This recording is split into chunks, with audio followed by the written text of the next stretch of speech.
ਅੱਜ ਆਪਾਂ ਵਾਹਿਗੁਰੂ ਖਾਲਸਾ ਵਾਹਿਗੁਰੂ ਕੀ ਫਤਿਹ ਜੀ। ਵਾਹਿਗੁਰੂ ਜੀ ਕਾ ਖਾਲਸਾ ਵਾਹਿਗੁਰੂ ਜੀ ਕੀ ਫਤਿਹ ਸਾਰਿਆਂ ਨੂੰ ਜੀ। ਵਾਹਿਗੁਰੂ ਜੀ ਕਾ ਖਾਲਸਾ ਵਾਹਿਗੁਰੂ ਜੀ ਕਾ ਖਾਲਸਾ। ਨੇਚਰ ਵੀਰ ਜੀ ਸੁਖਮਨੀ ਸਾਹਿਬ ਮਤਲਬ ਤੁਖਾਰੀ ਰਾਗ ਵਿੱਚ ਵੀ ਹੈਗਾ ਗੁਰੂ ਨਾਨਕ ਸਾਹਿਬ ਦਾ, ਉਹ ਦੋਨੇ ਹੀ ਲੈ ਲਿਓ ਜੀ ਕੰਪੈਰੀਜ਼ਨ ਵਾਸਤੇ। ਦੋਨੇ ਨਹੀਂ ਸੁਖਮਨੀ ਸਾਹਿਬ ਦੋਨੇ ਨਹੀਂ, 12 ਮਾਹ ਇਹ ਸੌਰੀ ਸੁਖਮਨੀ ਸਾਹਿਬ ਨਹੀਂ, ਇਹ 12 ਮਾਹ ਕਹਿ ਰਹੇ। 12 ਮਾਹ ਸੱਚ 12 ਮਾਹ, ਹਾਂਜੀ 12 ਮਾਹ ਤੁਖਾਰੀ ਰਾਗ ਗੁਰੂ ਨਾਨਕ ਸਾਹਿਬ ਦਾ ਵੀ ਹੈ ਨਾ ਜੀ। ਉਹੀ ਲੈਣ ਲੱਗੇ ਪਹਿਲਾਂ ਜੀ। ਉਹ ਤੁਖਾਰੀ ਰਾਗ ਵਾਲੇ ਲੈ ਰਹੇ ਜੀ। ਹਾਂਜੀ ਹਾਂਜੀ ਪਹਿਲਾਂ ਪਿਛਲੇ ਲੈ ਲੈਣੇ ਹੁਣ ਦੇਖ ਲਓ। ਦੋਨੇ ਕੰਪੈਰੀਜ਼ਨ ਮਤਲਬ ਇੱਕੋ ਹੀ ਚੀਜ਼ ਆ ਜੀ ਦੋਨਾਂ। ਹਾਂਜੀ ਹਾਂਜੀ ਲਗਭਗ ਬਿਲਕੁਲ ਇੱਕੋ ਹੀ ਆ ਜੀ। ਹਾਂ ਸ਼ੁਰੂ ਕਰਦੇ ਹਾਂ ਆਪਾਂ ਤੁਖਾਰੀ ਰਾਗ ਤੋਂ।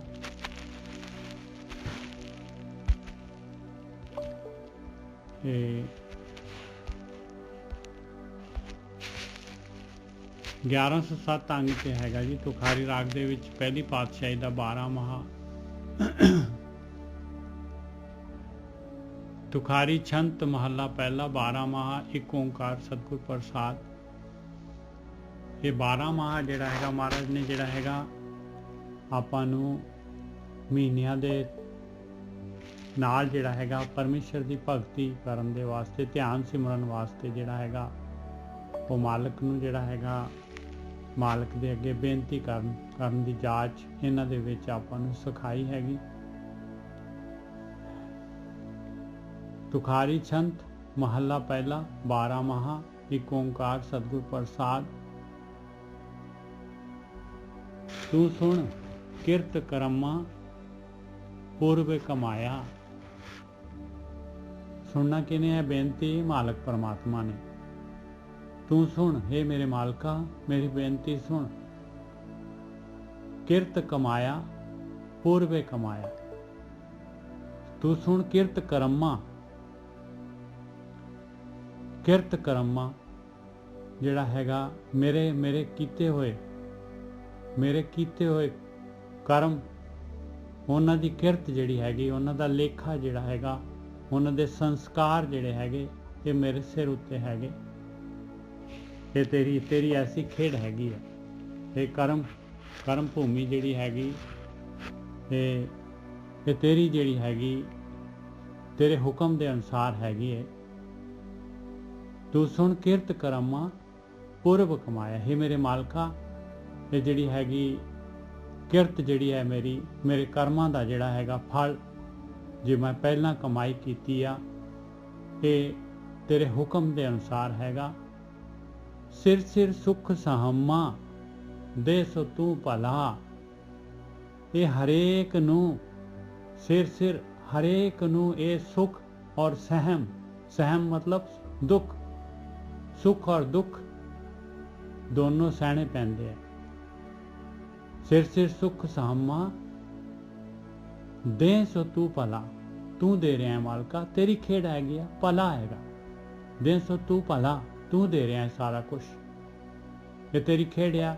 ਤੂੰ ਟੈਸਟ ਤੂੰ ਜਿਹੜਾ ਹੈਗਾ ਸਾਨੂੰ ਜਿਹੜਾ ਹੈਗਾ ਇਸ ਖੇਡ 'ਚ ਪਾਇਆ ਹੋਇਆ ਆ। ਤੇ ਮਾਇਆ ਦੇ ਵਿੱਚ, ਇਹ ਮਾਇਆ ਵੀ ਤੂੰ ਰਚੀ ਆ, ਕਾਮ ਕ੍ਰੋਧ ਲੋਭ ਮੋਹ ਇਹ ਵੀ ਤੂੰ ਬਣਾਏ ਹੋਏ ਆ। ਇਸ ਤੋਂ ਨਿਕਲਣ ਦਾ ਰਸਤਾ ਵੀ ਤੂੰ ਰੱਖਿਆ ਆ। ਇਸ ਤੋਂ ਸਵਾਦਾਂ ਦਾ ਰਸਤਾ ਜਿਹੜਾ ਹੈਗਾ ਇਹ ਜੋ ਪੰਜਾਂ ਤੱਤਾਂ ਦੀ ਰਚਨਾ ਹੈ, ਆਕਾਰ ਮਾਇਆ, ਇਹ ਵੀ ਤੇਰੀ ਰਚੀ ਹੋਈ ਹੈ।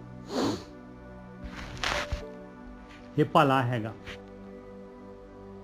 ਹਰ ਰਚਨਾ ਤੇਰੀ ਤਿਆਗਤ ਮੇਰੀ, ਹਰ ਬਿਨ ਘੜੀ ਨਾ ਜੀਵਾਂ। ਇਹ ਤੇਰੀ ਰਚਨਾ ਹੈ ਮਾਲਕਾ, ਇਹਦੇ ਵਿੱਚ ਮੈਂ ਜਿਹੜਾ ਹੈਗਾ ਇਹਦੇ ਵਿੱਚ ਰਚਿਆ ਹੋਇਆ ਹੈ। ਹਰ ਰਚਨਾ ਤੇਰੀ ਕਿਆ ਗਤ ਮੇਰੀ ਕੀ ਗਤ ਹੋਏਗੀ।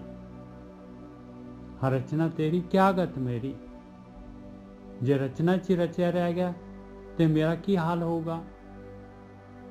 ਹਰ ਬਿਨ ਘੜੀ ਨਾ ਜੀਵਾਂ, ਮੈਂ ਤੇਰੇ ਤੋਂ ਬਗੈਰ ਇੱਕ ਘੜੀ ਵੀ ਨਹੀਂ ਜੀ ਸਕਦਾ। ਆਤਮਿਕ ਰੂਪ ਦੇ ਵਿੱਚ, ਆਤਮਿਕ ਰਸਤੇ ਤੇ ਇੱਕ ਘੜੀ ਵੀ ਨਹੀਂ ਜੀ ਸਕਦਾ ਮੈਂ ਤੇਰੇ ਤੋਂ ਬਗੈਰ। ਫਿਰ ਇਹ ਆਵਾਜ਼ ਦੁਹੇਲੀ ਕੋਈ ਨਾ ਬੇਲੀ, ਗੁਰਮੁਖੇ ਅੰਮ੍ਰਿਤ ਪੀਵਾਂ। ਮੈਂ ਮੇਰੇ ਮਾਲਕ ਪਰਮਾਤਮਾ ਦੀ ਯਾਦ ਤੋਂ ਬਗੈਰ ਜੀਵ ਇਸਤਰੀ ਕਹਿ ਰਹੀ ਹੈ ਮੈਂ ਤਾਂ ਦੁਹੇਲੀ ਹੈਗੀ, ਮੈਂ ਤਾਂ ਦੁਹੇਲੀ ਹੈਗੀ ਆ। ਮੈਂ ਦੁਹੇਲੀ ਕਹਿੰਦੇ ਆ ਡੁਐਲਿਟੀ ਦੇ ਵਿੱਚ ਜਿਹੜੀ ਹੈਗੀ ਮਾਇਆ ਦੇ ਵਿੱਚ, ਉਹ ਜਿਹੜੀ ਹੈਗੀ ਆ ਆਕਾਰ ਦੇ ਨੂੰ ਦੇਖ ਕੇ ਨਿਰੰਕਾਰ ਨੂੰ ਭੁੱਲ ਗਈ। ਫਿਰ ਇਹ ਆਵਾਜ਼ ਤੇਰੇ ਤੋਂ ਬਗੈਰ ਮੈਂ ਦੁਹੇਲੀ ਹੈਗੀ ਆ, ਮੈਂ ਤੇਰੇ ਤੋਂ ਬਗੈਰ ਜਿਹੜੀ ਹੈਗੀ ਆ ਇੱਕ ਹੁੰਦੀ ਆ ਪਤੀਵਰਤਾ, ਜਿਹੜਾ ਪਤੀ ਦੇ ਨਾਲ ਹੁੰਦੀ ਆ, ਜਿਹੜੀ ਹੈ ਜਿਹੜੀ ਜੀਵ ਇਸਤਰੀ ਜਿਹੜੀ ਹੈਗੀ ਆ, ਜਿਹੜੀ ਜਿਹਦਾ ਘਰ ਵਾਲਾ ਹੈਗਾ। ਦੂਸਰੀ ਜਿਹੜੀ ਹੁੰਦੀ ਆ ਜਿਹੜੀ ਛੁੱਟੜ ਹੁੰਦੀ ਆ। ਪਰਮਾਤਮਾ ਤੋਂ ਬਗੈਰ ਆਪਾਂ ਸਾਰੇ ਜਿਹੜੇ ਹੈਗੇ, ਜੇ ਮਾਲਕ ਪਰਮਾਤਮਾ ਜਿਹੜਾ ਹੈਗਾ ਉਹਦੇ ਨਾਲ ਆਪਾਂ ਨਹੀਂ ਜੀਵ ਇਸਤਰੀਆਂ ਜਿਹੜੀਆਂ ਹੈਗੀਆਂ, ਮਾਲਕ ਦਾ ਸਾਥ ਨਹੀਂ ਹੈਗਾ ਤੇ ਆਪਾਂ ਤਾਂ ਭਾਈ ਜਿਹੜੀਆਂ ਹੈਗੀਆਂ ਦੁਹੇਲੀਆਂ ਹੈਗੀ। ਫਿਰ ਇਹ ਬਾਅਦ 'ਚ ਦੁਹੇਲੀ ਕੋਈ ਨਾ ਬੇਲੀ, ਕੋਈ ਬੇਲੀ ਨਹੀਂ ਹੈਗਾ।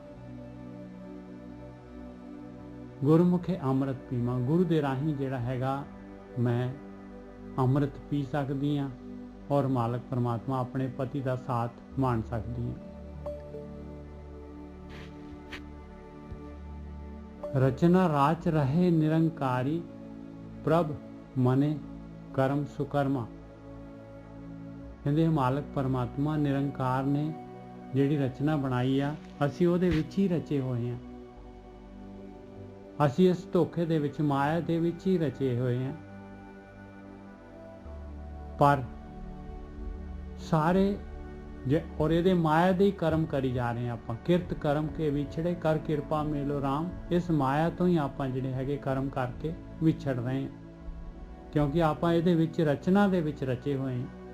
ਔਰ ਨਿਰੰਕਾਰ ਨੇ ਜਿਹੜੀ ਰਚਨਾ ਰਚੀ ਹੈ, ਮਾਲਕ ਪਰਮਾਤਮਾ ਨੇ ਜਿਹੜਾ ਚਿੱਤਰ ਬਣਾਇਆ, ਚਿੱਤਰ ਦੇ ਨਾਲ ਰਚੇ ਹੋਏ ਹਾਂ। ਰਚਨਾ ਰਾਚ ਰਹੇ ਨਿਰੰਕਾਰੀ, ਪ੍ਰਭ ਮਨੇ ਕਰਮ ਸੁਕਰਮਾ।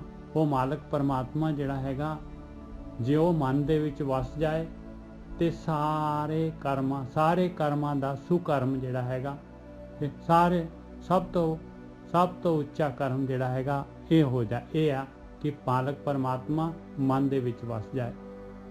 ਰਚਨਾ ਰਾਚ ਰਹੇ ਨਿਰੰਕਾਰੀ, ਪ੍ਰਭ ਮਨੇ ਕਰਮ ਸੁਕਰਮਾ। ਨਾਨਕ ਪੰਥ ਨਿਹਾਲੇ ਸਾਤਨ, ਤੂੰ ਸੁਣੇ ਆਤਮ ਰਾਮਾ। ਹੇ ਮੇਰੇ ਮਾਲਕਾ, ਤੂੰ ਸਾਰੀ ਸ੍ਰਿਸ਼ਟੀ ਦੇ ਵਿੱਚ ਤੂੰ ਹੀ ਰਚਿਆ ਹੋਇਆ ਆ। ਸਾਰਾ ਤੇਰਾ ਪਸਾਰਾ ਹੈਗਾ, ਸਾਰੇ ਜੀਵਾਂ ਦੇ ਅੰਦਰ ਤੂੰ ਹੀ ਹੈਗਾ ਆ। ਮੇਰੀ ਬੇਨਤੀ ਸੁਣ, ਮੈਂ ਤੇਰਾ ਪੰਥ, ਤੇਰਾ ਰਸਤਾ ਨਿਹਾਲ ਰਹੀ ਹਾਂ, ਤੇਰੀ ਉਡੀਕ ਕਰ ਰਹੀ ਹਾਂ। ਮੇਰੀ ਬੇਨਤੀ ਸੁਣ।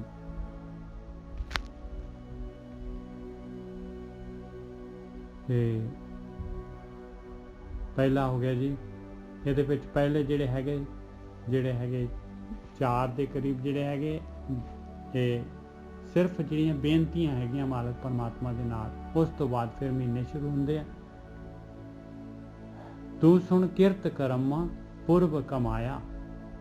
ਮਾਲਕ ਪਰਮਾਤਮਾ ਨੂੰ ਬੇਨਤੀ ਕਰ ਰਹੀ ਹੈ ਜੀਵ ਇਸਤਰੀ ਵੀ ਮੇਰੀ ਬੇਨਤੀ ਸੁਣ। ਮੈਂ ਪੂਰਬ ਦੇ ਕਮਾਏ ਹੋਏ ਆਪਣੇ ਕਰਮਾਂ ਦੇ ਨਾਲ ਜਿਹੜੇ ਹੈਗੇ, ਇਹ ਕਰਮਾਂ ਦਾ ਲੇਖ ਮੇਰੇ ਸਿਰ ਦੇ ਉੱਤੇ ਹੈਗਾ। ਔਰ ਹਰੇਕ ਨੂੰ ਇਹ ਪੂਰਬ ਕਮਾਏ ਹੋਏ ਕਰਮ ਜਿਹੜੇ ਹੈਗੇ ਸਿਰ ਸੁੱਖ ਸਹਮਾ। ਇਹ ਸੁੱਖ ਔਰ ਦੁੱਖ ਹਰੇਕ ਨੂੰ ਸਹਿਣੇ ਪੈਂਦੇ ਆ। ਦੇ ਸੋ ਤੂੰ ਭਲਾ, ਤੂੰ ਦੇ ਰਿਹਾ, ਤੇਰੀ ਖੇਡ ਆ ਮਾਲਕ ਪਰਮਾਤਮਾ, ਇਹ ਭਲਾ ਆ। ਮੇਰੀ ਬੇਨਤੀ ਸੁਣ। ਹਾਂਜੀ ਵੀਰ ਜੀ।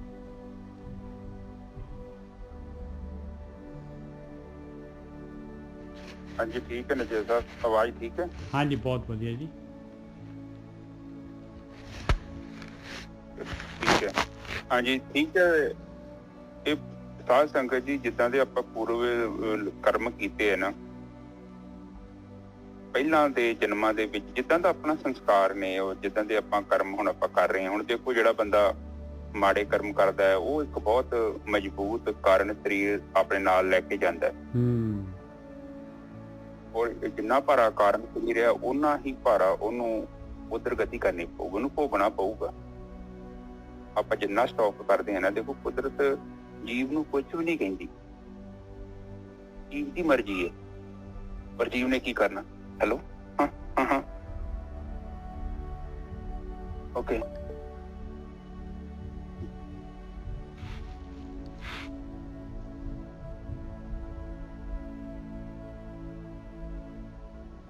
ਇਹਦੇ ਵਿੱਚ ਪ੍ਰਕਿਰਤੀ ਕੀ ਕਰਦੀ ਆ ਕਿ ਪ੍ਰਕਿਰਤੀ ਸਾਨੂੰ ਮਜਬੂਰ ਨਹੀਂ ਕਰਦੀ। ਔਰ ਇਹ ਜਿੱਦਾਂ ਦਾ ਆਪਾਂ ਕਰਮ ਕਰਦੇ, ਤੁਸੀਂ ਦੇਖ ਲਓ, ਤੁਸੀਂ ਜੋ ਮਰਜ਼ੀ ਕਰ ਲਓ, ਝੂਠ ਬੋਲ ਲਓ, ਚੋਰੀ ਕਰ ਲਓ, ਕਾਮ ਕ੍ਰੋਧ ਲੋਭ ਮੋਹ ਹੰਕਾਰ, ਜੋ ਮਰਜ਼ੀ ਕਰ ਲਓ, ਤੁਹਾਨੂੰ ਰੋਕ ਤਾਂ ਥੋੜੀ ਪਿਆ। ਬਿਲਕੁਲ ਨਹੀਂ ਰੋਕਦਾ ਜੀ, ਬਿਲਕੁਲ ਨਹੀਂ ਰੋਕਦਾ। ਔਰ ਮੈਂ ਸੋਚਦਾ ਕਿ ਕਾਨੂੰਨ ਜੇ ਫੜਦਾ ਨਾ ਕੇਵਲ 1-2% ਹੀ ਫੜ ਪਾਉਂਦਾ, ਬਾਕੀ 99% ਤੇ ਜਿਹੜੇ ਗੁਨਾਹ ਲੁਕੇ ਰਹਿ ਜਾਂਦੇ ਨੇ। ਉਹ ਤਾਂ ਕੀ ਸਾਰੇ ਉਹ ਫਿਰ ਬਚ ਗਏ ਨਾ, ਉਹ ਨਹੀਂ ਬਚਣੇ। ਇੱਥੇ ਤੇ ਕੇਵਲ ਮੋਟੇ ਗੁਨਾਹ ਜਿਹੜੇ ਪ੍ਰਗਟ ਹੋ ਗਏ, ਲੋਕਾਂ ਨੂੰ ਪਤਾ ਲੱਗ ਗਿਆ। ਇੱਕ ਚੋਰ ਲੱਖਾਂ ਚੋਰੀਆਂ ਕੀਤੀਆਂ, ਫੜਿਆ ਗਿਆ, ਪਰ ਉਹ ਜਿਹੜੀਆਂ ਕੀਤੀਆਂ ਉਹ ਕਿੱਧਰ ਗਈਆਂ? ਉਹ ਤੇ ਉਹਦੇ ਕਾਰਨ ਪਿੱਛੇ ਉਹਦੇ ਸੰਸਕਾਰ ਹੈਗੇ ਉਹਦੇ। ਔਰ ਇੱਕ ਸਮਾਂ ਆਊਗਾ ਉਹਨੂੰ ਉਹ ਚੀਜ਼ਾਂ ਜਿਹੜੀਆਂ ਕੀਤੀਆਂ ਉਹਦਾ ਹਿਸਾਬ ਕਿਤਾਬ ਹੋਣਾ ਵਾ। ਜਦੋਂ ਆਪਾਂ ਬੀਜ ਆ ਜਿਹੜਾ ਬੀਜ ਨਾਲ ਲੈ ਕੇ ਜਾਣੇ, ਉਹਨਾਂ ਨੇ ਪ੍ਰਗਟ ਹੋਣਾ ਵਾ। ਜਿੱਦਾਂ ਦਾ ਕਰਮ ਕਰਾਂਗੇ ਉਦਾਂ ਦਾ ਹੀ ਬੀਜ ਪੈਦਾ ਹੋਣਾ। ਇਹ 'ਚ ਕੋਈ ਦੋ ਰਹਿ ਨਹੀਂ ਹੈਗੀਆਂ। ਤੁਸੀਂ ਜੋ ਬੀਜਦੇ ਜੋ ਹੀ ਉਗਦਾ ਕਿ ਕੁਝ ਹੋਰ ਉਗ ਜਾਂਦਾ ਨੇ ਜਿੱਦਾਂ। ਬਿਲਕੁਲ ਇਹ ਤੇ ਚੀਜ਼ ਨੂੰ ਕਾਮਨ ਸੈਂਸ ਹੈ। ਆਪਾਂ ਜੋ ਘਰੇ ਲਿਆਂਦਾ ਆਪਾਂ ਉਹਨੂੰ ਖਾਵਾਂਗੇ ਕਿ ਕੁਝ ਹੋਰ ਖਾ ਲਾਂਗੇ? ਦੱਸੋ। ਇਹ ਥੋੜੀ ਕਿ ਮੈਂ ਬਾਹਰੋਂ ਚੌਲ ਲਿਆਂਦੇ ਤੇ ਉਹ ਕਣਕ ਬਣ ਜੂਗੀ। ਥਿਊਰੀ ਤੇ ਇਹੋ ਹੀ ਕਹਿੰਦੀ ਹੈ, ਜੋ ਆਪਾਂ ਲਿਆਂਦਾ ਉਹੀ ਖਾਣਾ ਪੈਣਾ। ਬਾਣੀ ਦੇ ਵਿੱਚ ਇਹ ਵੀ ਕਿਹਾ, ਦੱਦਾ ਦੋਸ਼ ਨਾ ਦਿਓ, ਉਹ ਬੋਲਦੇ ਤੁਕ ਨਹੀਂ ਜਲਦਾ। ਦੱਦਾ ਦੋਸ਼ ਨਾ ਦਿਓ ਕਿਸੇ ਦੋਸ਼ ਕਰਮਾ ਆਪਣਿਆ, ਜੋ ਮੈਂ ਕੀਆ ਸੋ ਮੈਂ ਪਾਇਆ, ਦੋਸ਼ ਨਾ ਦੀਜੇ ਅਵਰ ਜਨਾ।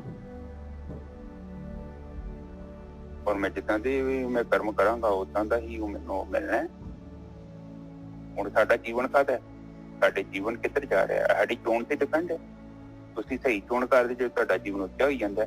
ਤੁਸੀਂ ਮਾੜੀ ਚੋਣ ਕਰਨੀ ਸ਼ੁਰੂ ਕਰ ਦਿਓ, ਤੁਹਾਡਾ ਜੀਵਨ ਮਾੜਾ ਹੋ ਜਾਊਗਾ। ਕੋਈ ਜ਼ਬਰਦਸਤੀ ਦਾ ਤਾਂ ਕੰਮ ਹੀ ਕੋਈ ਨਹੀਂ।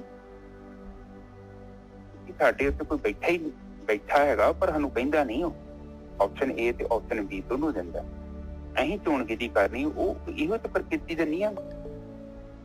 ਇਸ ਪ੍ਰਕਿਰਤੀ ਤੋਂ ਬਾਹਰ ਨਿਕਲਣਾ ਕੋਈ ਮਜ਼ਾਕ ਨਹੀਂ, ਕੋਈ ਬੱਚਿਆਂ ਦਾ ਖੇਲ ਨਹੀਂ ਹੈਗਾ। ਗ੍ਰੰਥਾਂ 'ਚ ਚੰਗੀ ਤਰ੍ਹਾਂ ਲਿਖਿਆ ਹੋਇਆ, ਪਰ ਯੁਕਤੀ ਹੈਗੀ ਹੈ। ਧਿਆਨ ਸਿਮਰਨ ਸਾਨੂੰ ਕੱਢ ਸਕਦਾ ਬਿਨਾਂ ਕਿਸੇ ਮਿਹਨਤ ਦੇ, ਪਰ ਉਹ ਵੀ ਉਹਨਾਂ ਚਿਰ ਤੱਕ ਜੀਵ ਗਤੀ ਨਹੀਂ ਕਰ ਸਕਦਾ ਜਿੰਨਾ ਚਿਰ ਜੀਵ ਖੁਦ ਸਮਰਪਣ ਨਹੀਂ ਕਰਦਾ ਔਰ ਖੁਦ ਗਤੀ ਨਹੀਂ ਕਰਨਾ ਚਾਹੁੰਦਾ। ਜ਼ਬਰਦਸਤੀ ਤੁਸੀਂ ਕਿਸੇ ਨੂੰ ਆਤਮ ਗਿਆਨ ਨਹੀਂ ਕਰਾ ਸਕਦੇ, ਕਿਉਂਕਿ ਉਹਨਾਂ ਚਿਰ ਤੱਕ ਜਿਹੜੀ ਮੈਲ ਉਤਰਨੀ ਨਹੀਂ। ਇਹ ਮੈਲ ਨੂੰ ਉਤਾਰਨ ਦੇ ਲਈ ਟਾਈਮ ਲੱਗਦਾ ਹੈ। ਹੁਣ ਦੇਖੋ, ਸਰੀਰ ਬਣਾਉਂਦੇ ਆ ਆਪਾਂ ਨਿੱਜਰ ਸਾਹਿਬ। ਹੁਣ ਮੇਰੇ ਵਰਗਾ ਜੋਸ਼ ਚ ਆਉਂਦਾ, 2-4 ਦਿਨ ਜਿੰਮ ਚ ਜਾਂਦਾ, ਕਿ ਫਿਲਮ ਵੇਖ ਲਈ ਮੰਨ ਲਓ, ਤੇ ਉਹ 2-4 ਦਿਨ ਚ ਸਰੀਰ ਨਹੀਂ ਬਣਨਾ। ਬਿਲਕੁਲ ਉਹਦੇ ਲਈ ਮੈਨੂੰ ਲਗਾਤਾਰ 1.5-2 ਸਾਲ ਜਿੰਮ ਜਾਣਾ ਪਊਗਾ। ਰੋਜ਼ ਦਾ 2 ਘੰਟੇ ਲਾਉਣੇ ਪੈਣਗੇ। ਖਾਣ ਪੀਣ ਤੇ ਵੀ ਪਰਹੇਜ਼ ਕਰਨਾ ਪਊਗਾ ਨਿੱਜਰ ਸਾਹਿਬ। ਬਿਲਕੁਲ ਠੀਕ ਹੈ ਜੀ। ਫਿਰ ਉਹ ਚੀਜ਼ ਮਿਲਣੀ ਹੈ। ਇਸੇ ਹੀ ਤਰ੍ਹਾਂ ਆਤਮ ਗਿਆਨ ਅਵਸਥਾ ਹੈ, ਇੱਕ ਬੱਚਿਆਂ ਦਾ ਖੇਲ ਨਹੀਂ ਹੈਗਾ। ਇਹਦੇ ਲਈ ਮਿਹਨਤ ਚਾਹੀਦੀ ਹੈ। ਕਿਉਂਕਿ ਹੁਣ ਜਿੱਦਾਂ ਆਪਾਂ ਹੁਣ ਜਿੰਮ ਚ ਆਪਾਂ ਆਲਤੂ ਫਾਲਤੂ ਨਹੀਂ ਖਾ ਸਕਦੇ, ਉਸੇ ਤਰ੍ਹਾਂ ਹੀ ਆਤਮ ਗਿਆਨ ਦੀ ਅਵਸਥਾ ਲਈ ਜਦੋਂ ਆਪਾਂ ਚੱਲਦੇ ਹਾਂ, ਆਪਾਂ ਮਾੜੇ ਮੋਟੇ ਕਰਮ ਆਪਾਂ ਜਿਹੜੇ ਕਰਦੇ ਉਹਨਾਂ ਨੂੰ ਤੇ ਕੰਟਰੋਲ ਕਰਨਾ ਪੈਣਾ ਆਪਾਂ ਨੂੰ। ਕਿਉਂਕਿ ਆਪਾਂ ਉਚਾਈ ਵੱਲ ਜਾ ਰਹੇ ਹਾਂ ਨਾ। ਔਰ ਕੁਝ ਕਰਮ ਜਿਹੜੇ ਮੰਨ ਲਓ ਵਿਚਾਰ ਦੇ ਲੈਵਲ ਤੇ ਚੱਲਦੇ, ਉਹ ਤੇ ਸਾਧਨਾ ਨਾਲ ਹੀ ਬੰਦ ਹੋਣੇ ਆ, ਪਰ ਹੱਥਾਂ ਦੇ ਨਾਲ ਆਪਾਂ ਕੰਟਰੋਲ ਕਰ ਸਕਦੇ ਨੇ। ਜਿੱਦਾਂ ਇਹ ਚੀਜ਼ਾਂ ਨੂੰ ਪਰਹੇਜ ਕਹਿੰਦੇ ਨੇ, ਪਰਹੇਜ ਹੀ ਕਹਿੰਦੇ ਨੇ, ਸੰਜਮ। ਹੁਣ ਬਾਣੀ ਨੇ ਪਹਿਲਾਂ ਵੀ ਆਪਾਂ ਨੂੰ ਸਮਝਾਇਆ ਵਾ ਕਿ ਇਹ ਜਿਹੜਾ ਰਸਤਾ ਹੈ ਸੰਜਮ ਦਾ ਰਸਤਾ ਹੈ। ਜਿੱਦਾਂ ਇੱਕ ਸੁਨਿਆਰਾ ਕੰਮ ਕਰਦਾ ਹੈ, ਹੌਲੀ ਹੌਲੀ ਉਹ ਲੱਗਾ ਰਹਿੰਦਾ।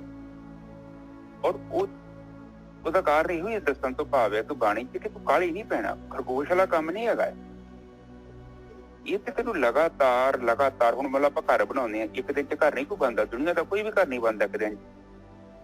ਉਹਦੇ ਲਈ 5-6 ਮਹੀਨੇ, ਸਾਲ 1.5 ਸਾਲ ਬੜੀ ਮਿਹਨਤ ਲੱਗਦੀ ਆ, ਬੜਾ ਮਟੀਰੀਅਲ ਲੱਗਦਾ ਹੈ, ਕਿੰਨੇ ਬੰਦੇ ਕੰਮ ਕਰਦੇ ਆ, ਫਿਰ ਜਾ ਕੇ ਇੱਕ ਰਹਿਣ ਲਾਇਕ ਜਗ੍ਹਾ ਬਣਦੀ ਹੈ। ਜਿੱਦਾਂ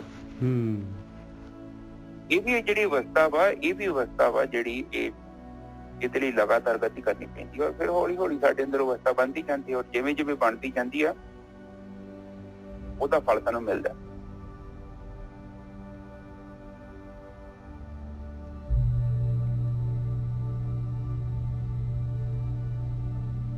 हाँ जी निजर साहब, आप बाणी शुरू करो। हाँ जी जी। हरि छंत महला पहला 12 माह एक ओंकार सतगुर प्रसाद। तू सुन किरत करम्मा पूर्वे कमाया, सिर सिर सुख सहमा दे सो तू भला। हे मेरे मालका, मेरी बेनती सुन। मेरे किरत कर्म कीते हुए आ, पूर्वले जन्म की कमाई कीती हुई आ। ये तेरी खेड़ ऐसी है जो तू खेल है तेरा। ये हरेक नूं हरेक दे सिर दे उत्ते जिहड़े हैगे सुख और दुख जिहड़ा हैगा तू दिना हैगा। ये साडे अपने कमाए हुए हैगे आ और ये तेरी खेड़ जिहड़ी हैगी इहदे विच कोई तेरी खेड़ दे विच कोई दोष नहीं हैगा। ये भली है तेरी खेड़। सिर सिर सुख सहमा दे सो तू भला। ये भला हैगा क्योंकि ये जिहड़ा हैगा ਇਹਦੇ ਨਾਲ ਜਿਹੜਾ ਹੈਗਾ ਇਹ ਖੇਡ ਮਾਲਕ ਪਰਮਾਤਮਾ ਦੀ ਇਸ ਤਰੀਕੇ ਦੇ ਨਾਲ ਦੁੱਖ ਔਰ ਸੁੱਖ ਦੇ ਵਿੱਚ ਹੀ ਚੱਲਦੀ ਹੈ। ਜੇ ਕੱਲੇ ਸੁੱਖ ਹੀ ਦੇਗਾ ਮਾਲਕ ਪਰਮਾਤਮਾ, ਦੁੱਖ ਨਾ ਦੇਗਾ ਤੇ ਕੋਈ ਵੀ ਇਨਸਾਨ ਜਿਹੜਾ ਹੈਗਾ ਸ਼ਿਫਟ ਹੀ ਨਹੀਂ ਹੋਏਗਾ, ਇਸ ਪਾਸੇ ਆਊਗਾ ਹੀ ਨਹੀਂ, ਖੇਡ ਚੱਲੇਗੀ ਨਹੀਂ। ਤੂੰ ਸੁਣ ਕਿਰਤ ਕਰਮਾ ਪੁਰਬ ਕਮਾਇਆ, सिर सिर सुख सामा दे सो तू भला। हर रचना तेरी क्या गत मेरी। हे मेरे मालका, तेरी रचना तेरी माया फिर जो सृष्टि हैगी मैं ये नाल ही रचिया हुए हैं।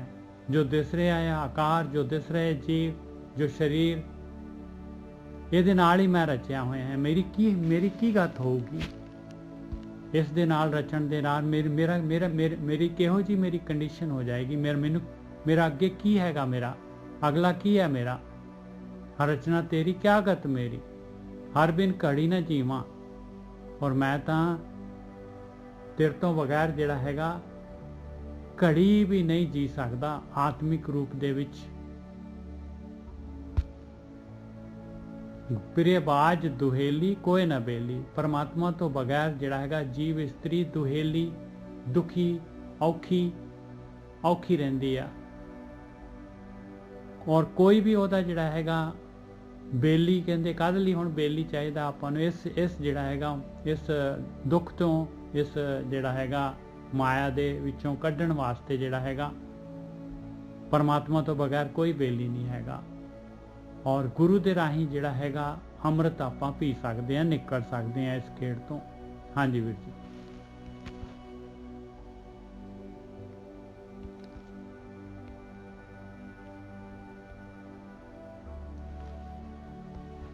हाँ जी निजर साहब। हाँ जी ते हाँ जी देखो हुण आप जी ने एक होर बाणी दी तुक सुनी होनी है।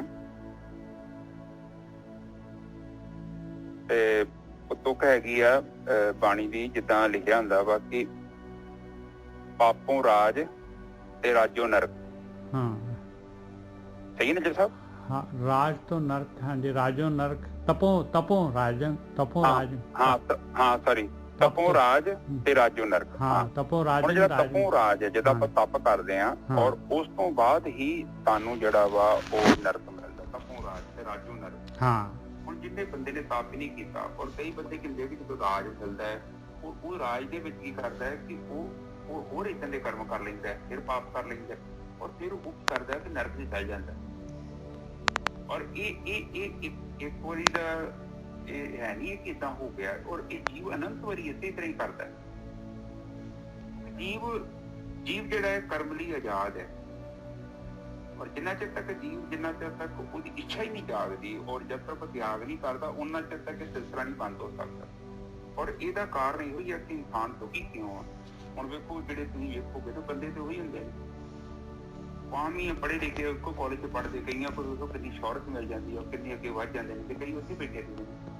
ਅਸਲ ਦੇ ਵਿੱਚ ਉਹਨਾਂ ਦੀ ਪਾਤਰਤਾ ਵੀ ਹੁੰਦੀ ਆ ਕਾਫੀ ਹੱਦ ਤੱਕ ਜਿੱਦਾਂ ਉਹਨਾਂ ਦੇ ਪੂਰਵਲੇ ਕਰਮ ਹੁੰਦੇ ਨੇ ਔਰ ਉਹਦੇ ਬੇਸ ਤੇ ਉਹਨਾਂ ਨੂੰ ਜਿਹੜਾ ਵਾ ਧਨ ਸੰਪਤੀ ਮਿਲਦੀ ਆ। ਔਰ ਇਹ ਚੀਜ਼ ਫੈਕਟ ਵੀ ਹੈਗਾ। ਤੁਸੀਂ ਦੇਖ ਲਓ ਕਈਆਂ ਨੂੰ, ਹੁਣ ਕਈਆਂ ਨੂੰ ਵੇਖੋ ਸਰੀਰ ਰੋਗੀ ਮਿਲੂਗਾ ਔਰ ਉਹ ਜੀਵਨ ਭਰ ਉਹਨਾਂ ਨੂੰ ਕਾਫੀ ਜ਼ਿਆਦਾ ਮਤਲਬ ਪਰੇਸ਼ਾਨੀ ਆਉਂਦੀ ਆ ਕਿਉਂਕਿ ਰੋਗ ਵੀ ਏਦਾਂ ਦੇ ਹੁੰਦੇ ਨਾ। ਕਈ ਕਰਮ ਰੋਗ ਵੇਖੋ ਉਹਨਾਂ ਦਾ ਇਲਾਜ ਨਹੀਂ ਹੈਗਾ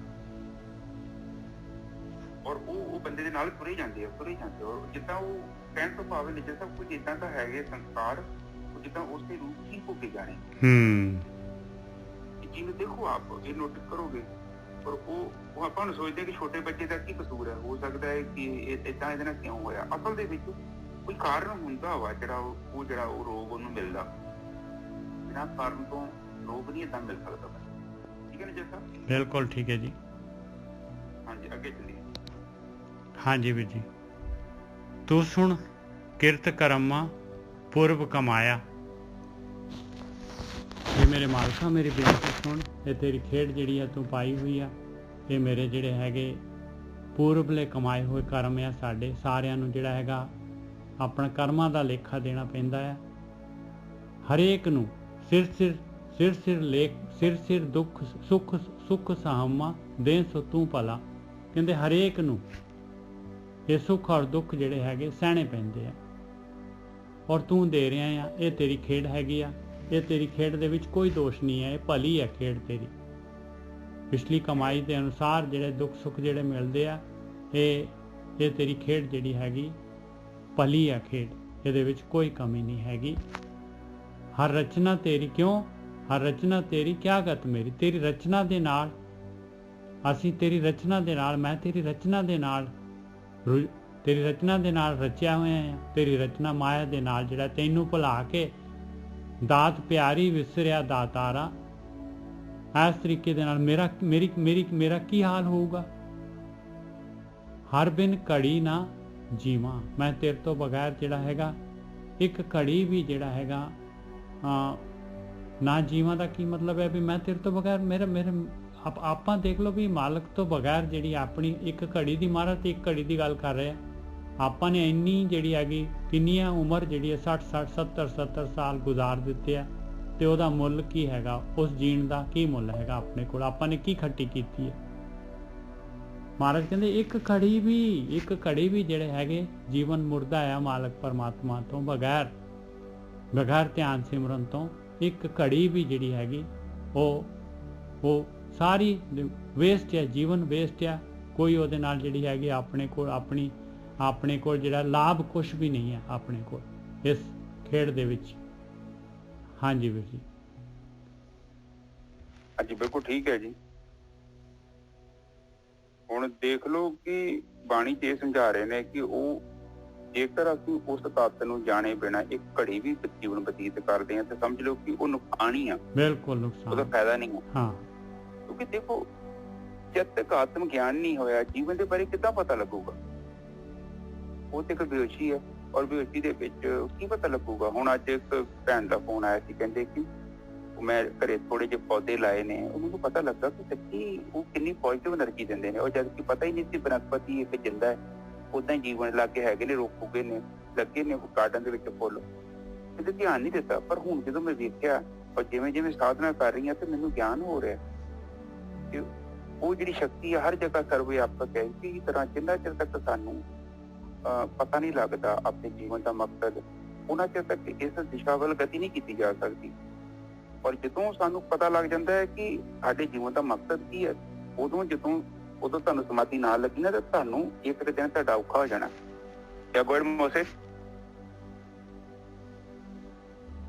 ਉਦੋਂ ਉਹ ਸਹੀ ਕਹਿ ਰਹੇ ਨੇ ਬਾਬਾ ਜੀ ਕਿ ਘੜੀ ਵੀ ਜਿਹੜੀ ਹੈ ਨਾ ਲੰਘਦੀ ਪਈ ਹੈ ਨਾ, ਉਹ ਕਾਫੀ ਔਖੀ ਹੈ। ਕਿਉਂਕਿ ਉਹ ਤੁਹਾਡੀ ਅਟੈਚਮੈਂਟ ਤੁਹਾਡੀ ਸੁਰਤੀ ਤੋਂ ਨਿਕਲਣੀ ਨਹੀਂ ਚਾਹੀਦੀ ਹੈ। ਔਰ ਜਦੋਂ ਵੀ ਤੁਸੀਂ ਉੱਥੋਂ ਨਿਕਲੇ ਨਾ, ਕਹਿੰਦੇ ਨਾ ਇੱਕ ਪਲ ਵੀ ਜੇ ਵਿਛੜਦਾ ਤੇ ਕਲਯੁਗ ਹੋ ਜਾਂਦਾ, ਬਾਣੀ ਚ ਲਿਖਿਆ ਇੱਕ ਜਗ੍ਹਾ। ਔਰ ਉਹਦਾ ਕਾਰਨ ਸੱਚ, ਇੱਕ ਘੜੀ ਨਾ ਮਿਲਤੇ ਤਾਂ ਕਲਯੁਗ ਹੋਤਾ। ਇੱਕ ਘੜੀ ਨਾ ਮਿਲਤੇ ਤਾਂ ਕਲਯੁਗ ਹੋਤਾ, ਹੁਣ ਕਦ ਮਿਲੀਏ ਫਿਰੇ ਤੁਧ ਭਗਵੰਤਾ।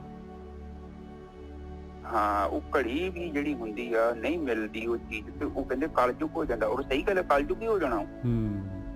ਕਿਉਂਕਿ ਉਹ ਭੌਤਿਕ ਜਗਤ ਤੋਂ ਆਪਾਂ ਬਾਹਰ ਆਏ ਹਾਂ, ਆਪਾਂ ਇੱਕ ਆਤਮ ਤੱਤ ਚ ਆਪਣਾ ਜੀਵਨ ਬਤੀਤ ਕਰ ਰਹੇ ਹਾਂ, ਨਿਰਵਿਚਾਰ ਚ ਬੈਠੇ ਹਾਂ, ਅਕਾਲ ਚ ਬੈਠੇ ਹਾਂ। ਔਰ ਅਕਾਲ ਚ ਜਦੋਂ ਨਿਕਲ ਕੇ ਆਪਾਂ ਅਕਾਲ ਚ ਆਵਾਂਗੇ ਤੇ ਉਹ ਕੀ ਚੰਗੀ ਚੀਜ਼ ਥੋੜੀ ਹੈਗੀ ਨਿਕਲਦਾ।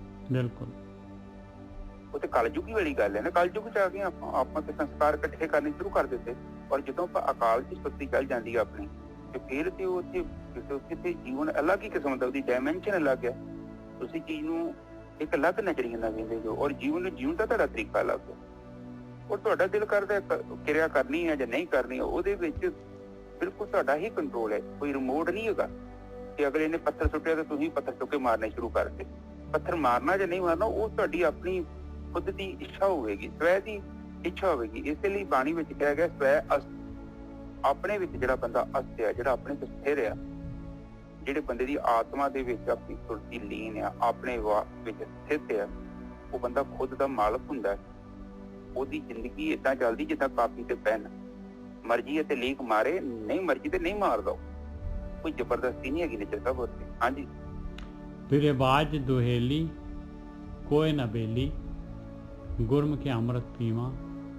ਇਹ ਜੇ ਆਪਾਂ ਮਾਲਕ ਪਿਆਰੇ ਪਰਮਾਤਮਾ ਦਾ ਧਿਆਨ ਸਿਮਰਨ ਨਹੀਂ ਕਰਦੇ, ਭਗਤੀ ਪ੍ਰੇਮ ਭਗਤੀ ਨਹੀਂ ਕਰਦੇ, ਤੇ ਗੁਰੂ ਬ੍ਰਹਮ ਗਿਆਨੀਆਂ ਤੋਂ ਇਹ ਗਿਆਨ ਨਹੀਂ ਲੈਂਦੇ, ਆਪਾਂ ਗੁਰਮਤ ਨਹੀਂ ਲੈਂਦੇ, ਕਹਿੰਦੇ ਫਿਰ ਤਾਂ ਦੁਖੀ ਰਵਾਂਗੇ। ਫਿਰ ਬਾਜ ਦੁਹੇਲੀ ਕੋਈ ਨਾ ਬੇਲੀ। ਬੇਲੀ ਕੌਣ ਆ? ਫਿਰ ਆਪਾਂ ਨੂੰ ਇਸ ਇਹ ਜਿਹੜਾ ਮਾਇਆ ਜਿਹੜੀ ਹੈ, ਇਹ ਜਿਹੜਾ ਹੈਗਾ, ਇਹ ਭਵਜਲ ਤੋਂ ਕੱਢਣ ਵਾਲਾ ਕੌਣ ਹੈਗਾ? ਫਿਰ ਬਾਜ ਦੁਹੇਲੀ ਕੋਈ ਨਾ ਬੇਲੀ, ਗੁਰਮੁਖੀ ਅੰਮ੍ਰਿਤ ਪੀਵਾਂ। ਕਹਿੰਦੇ ਭਾਈ ਬ੍ਰਹਮ ਗਿਆਨੀਆਂ ਕੋਲੋਂ ਜਿਹੜਾ ਹੈਗਾ ਗੁਰਮੁਖ ਸਿਸਟਮ ਤੋਂ, ਗੁਰੂ ਦੇ ਮੁਖ ਤੋਂ ਜੋ ਗਿਆਨ ਆ ਰਿਹਾ ਆ, ਉਹਦੇ ਅਨੁਸਾਰ ਚੱਲ ਕੇ ਇਸ ਭੌਜਲ ਸੰਸਾਰ ਤੋਂ ਨਿਕਲ ਸਕਦੇ ਹਾਂ ਔਰ ਅੰਮ੍ਰਿਤ ਪੀ ਸਕਦੇ ਹਾਂ। ਹਾਂਜੀ ਵੀਰ ਜੀ। ਹਾਂਜੀ ਠੀਕ ਹੈ ਜੀ। ਹੁਣ ਵੇਖੋ, ਕਹਿੰਦੇ ਕਿ ਤੇ ਤੁਹਾਡੇ ਤੋਂ ਬਿਨਾਂ ਮੈਂ ਦੁਹੇਲੀ ਹਾਂ, ਮੈਂ ਦੁਖੀ ਹਾਂ। ਔਰ ਸਹੀ ਵੀ ਗੱਲ ਹੈ। ਆਪ ਜੀ ਜਸਟ ਦੇਖੋ, ਆਪ ਜੀ ਦਾ ਕਿੰਨਾ ਜੀਵਨ ਲੰਘ ਗਿਆ, ਹੱਥ ਕੁਝ ਆਇਆ? ਕੁਛ ਵੀ ਨਹੀਂ ਆਇਆ। ਜੀਵਨ ਤੇ ਲੰਘ ਗਿਆ, ਉਹ ਬਹੁਤ ਸਪੀਡ ਨਾਲ ਲੰਘ ਰਿਹਾ।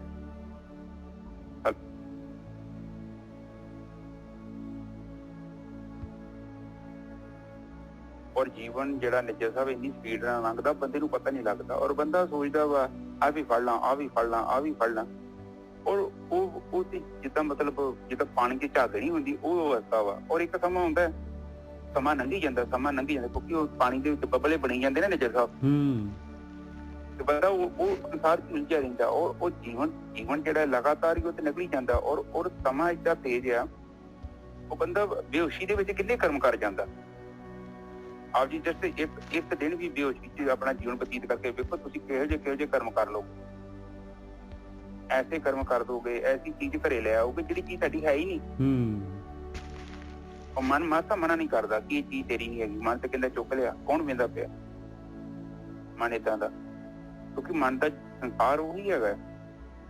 ਪਰ ਬੁੱਧੀ ਵੀ ਉਹਦੇ ਨਾਲ ਰਲੀ ਹੋਈ ਹੈ। ਬੁੱਧੀ ਵੀ ਕਹਿੰਦੀ ਕੋਈ ਗੱਲ ਨਹੀਂ, ਇਹ ਚੀਜ਼ ਘਰੇ ਹੈਗੀ, ਤੇ ਨਾਲ ਸੁੱਖ ਹੈਗਾ, ਫਲਾਣਾ ਸੁੱਖ ਮਿਲੂਗਾ। ਪਰ ਬਾਣੀ ਕਹਿੰਦੀ ਕਿ ਸੁੱਖ ਨਹੀਂ ਮਿਲ ਸਕਦਾ ਜੇ ਪਰਮਾਤਮਾ ਨੂੰ ਛੱਡ ਕੇ ਆਪਾਂ ਕੋਈ ਵੀ ਚੀਜ਼ ਲੈ ਆਉਂਦੇ ਹਾਂ। ਪਦਾਰਥ ਦੇ ਵਿੱਚ ਸੁੱਖ ਹੈਗਾ ਹੀ ਨਹੀਂ। ਸੁੱਖ ਤੇ ਆਨੰਦ ਜਿਹੜਾ ਹੈਗਾ ਨਿੱਜਰ ਸਾਹਿਬ, ਉਹਦੀ ਸਾਡੀ ਨਿੱਜੀ ਸੰਪਤੀ ਹੈ। ਪਦਾਰਥਾਂ ਦੇ ਵਿੱਚ ਸੁੱਖ, ਹੁਣ ਵੇਖੋ, ਹੁਣ ਆਮ ਬੰਦਾ ਜਿਹੜਾ ਵਾ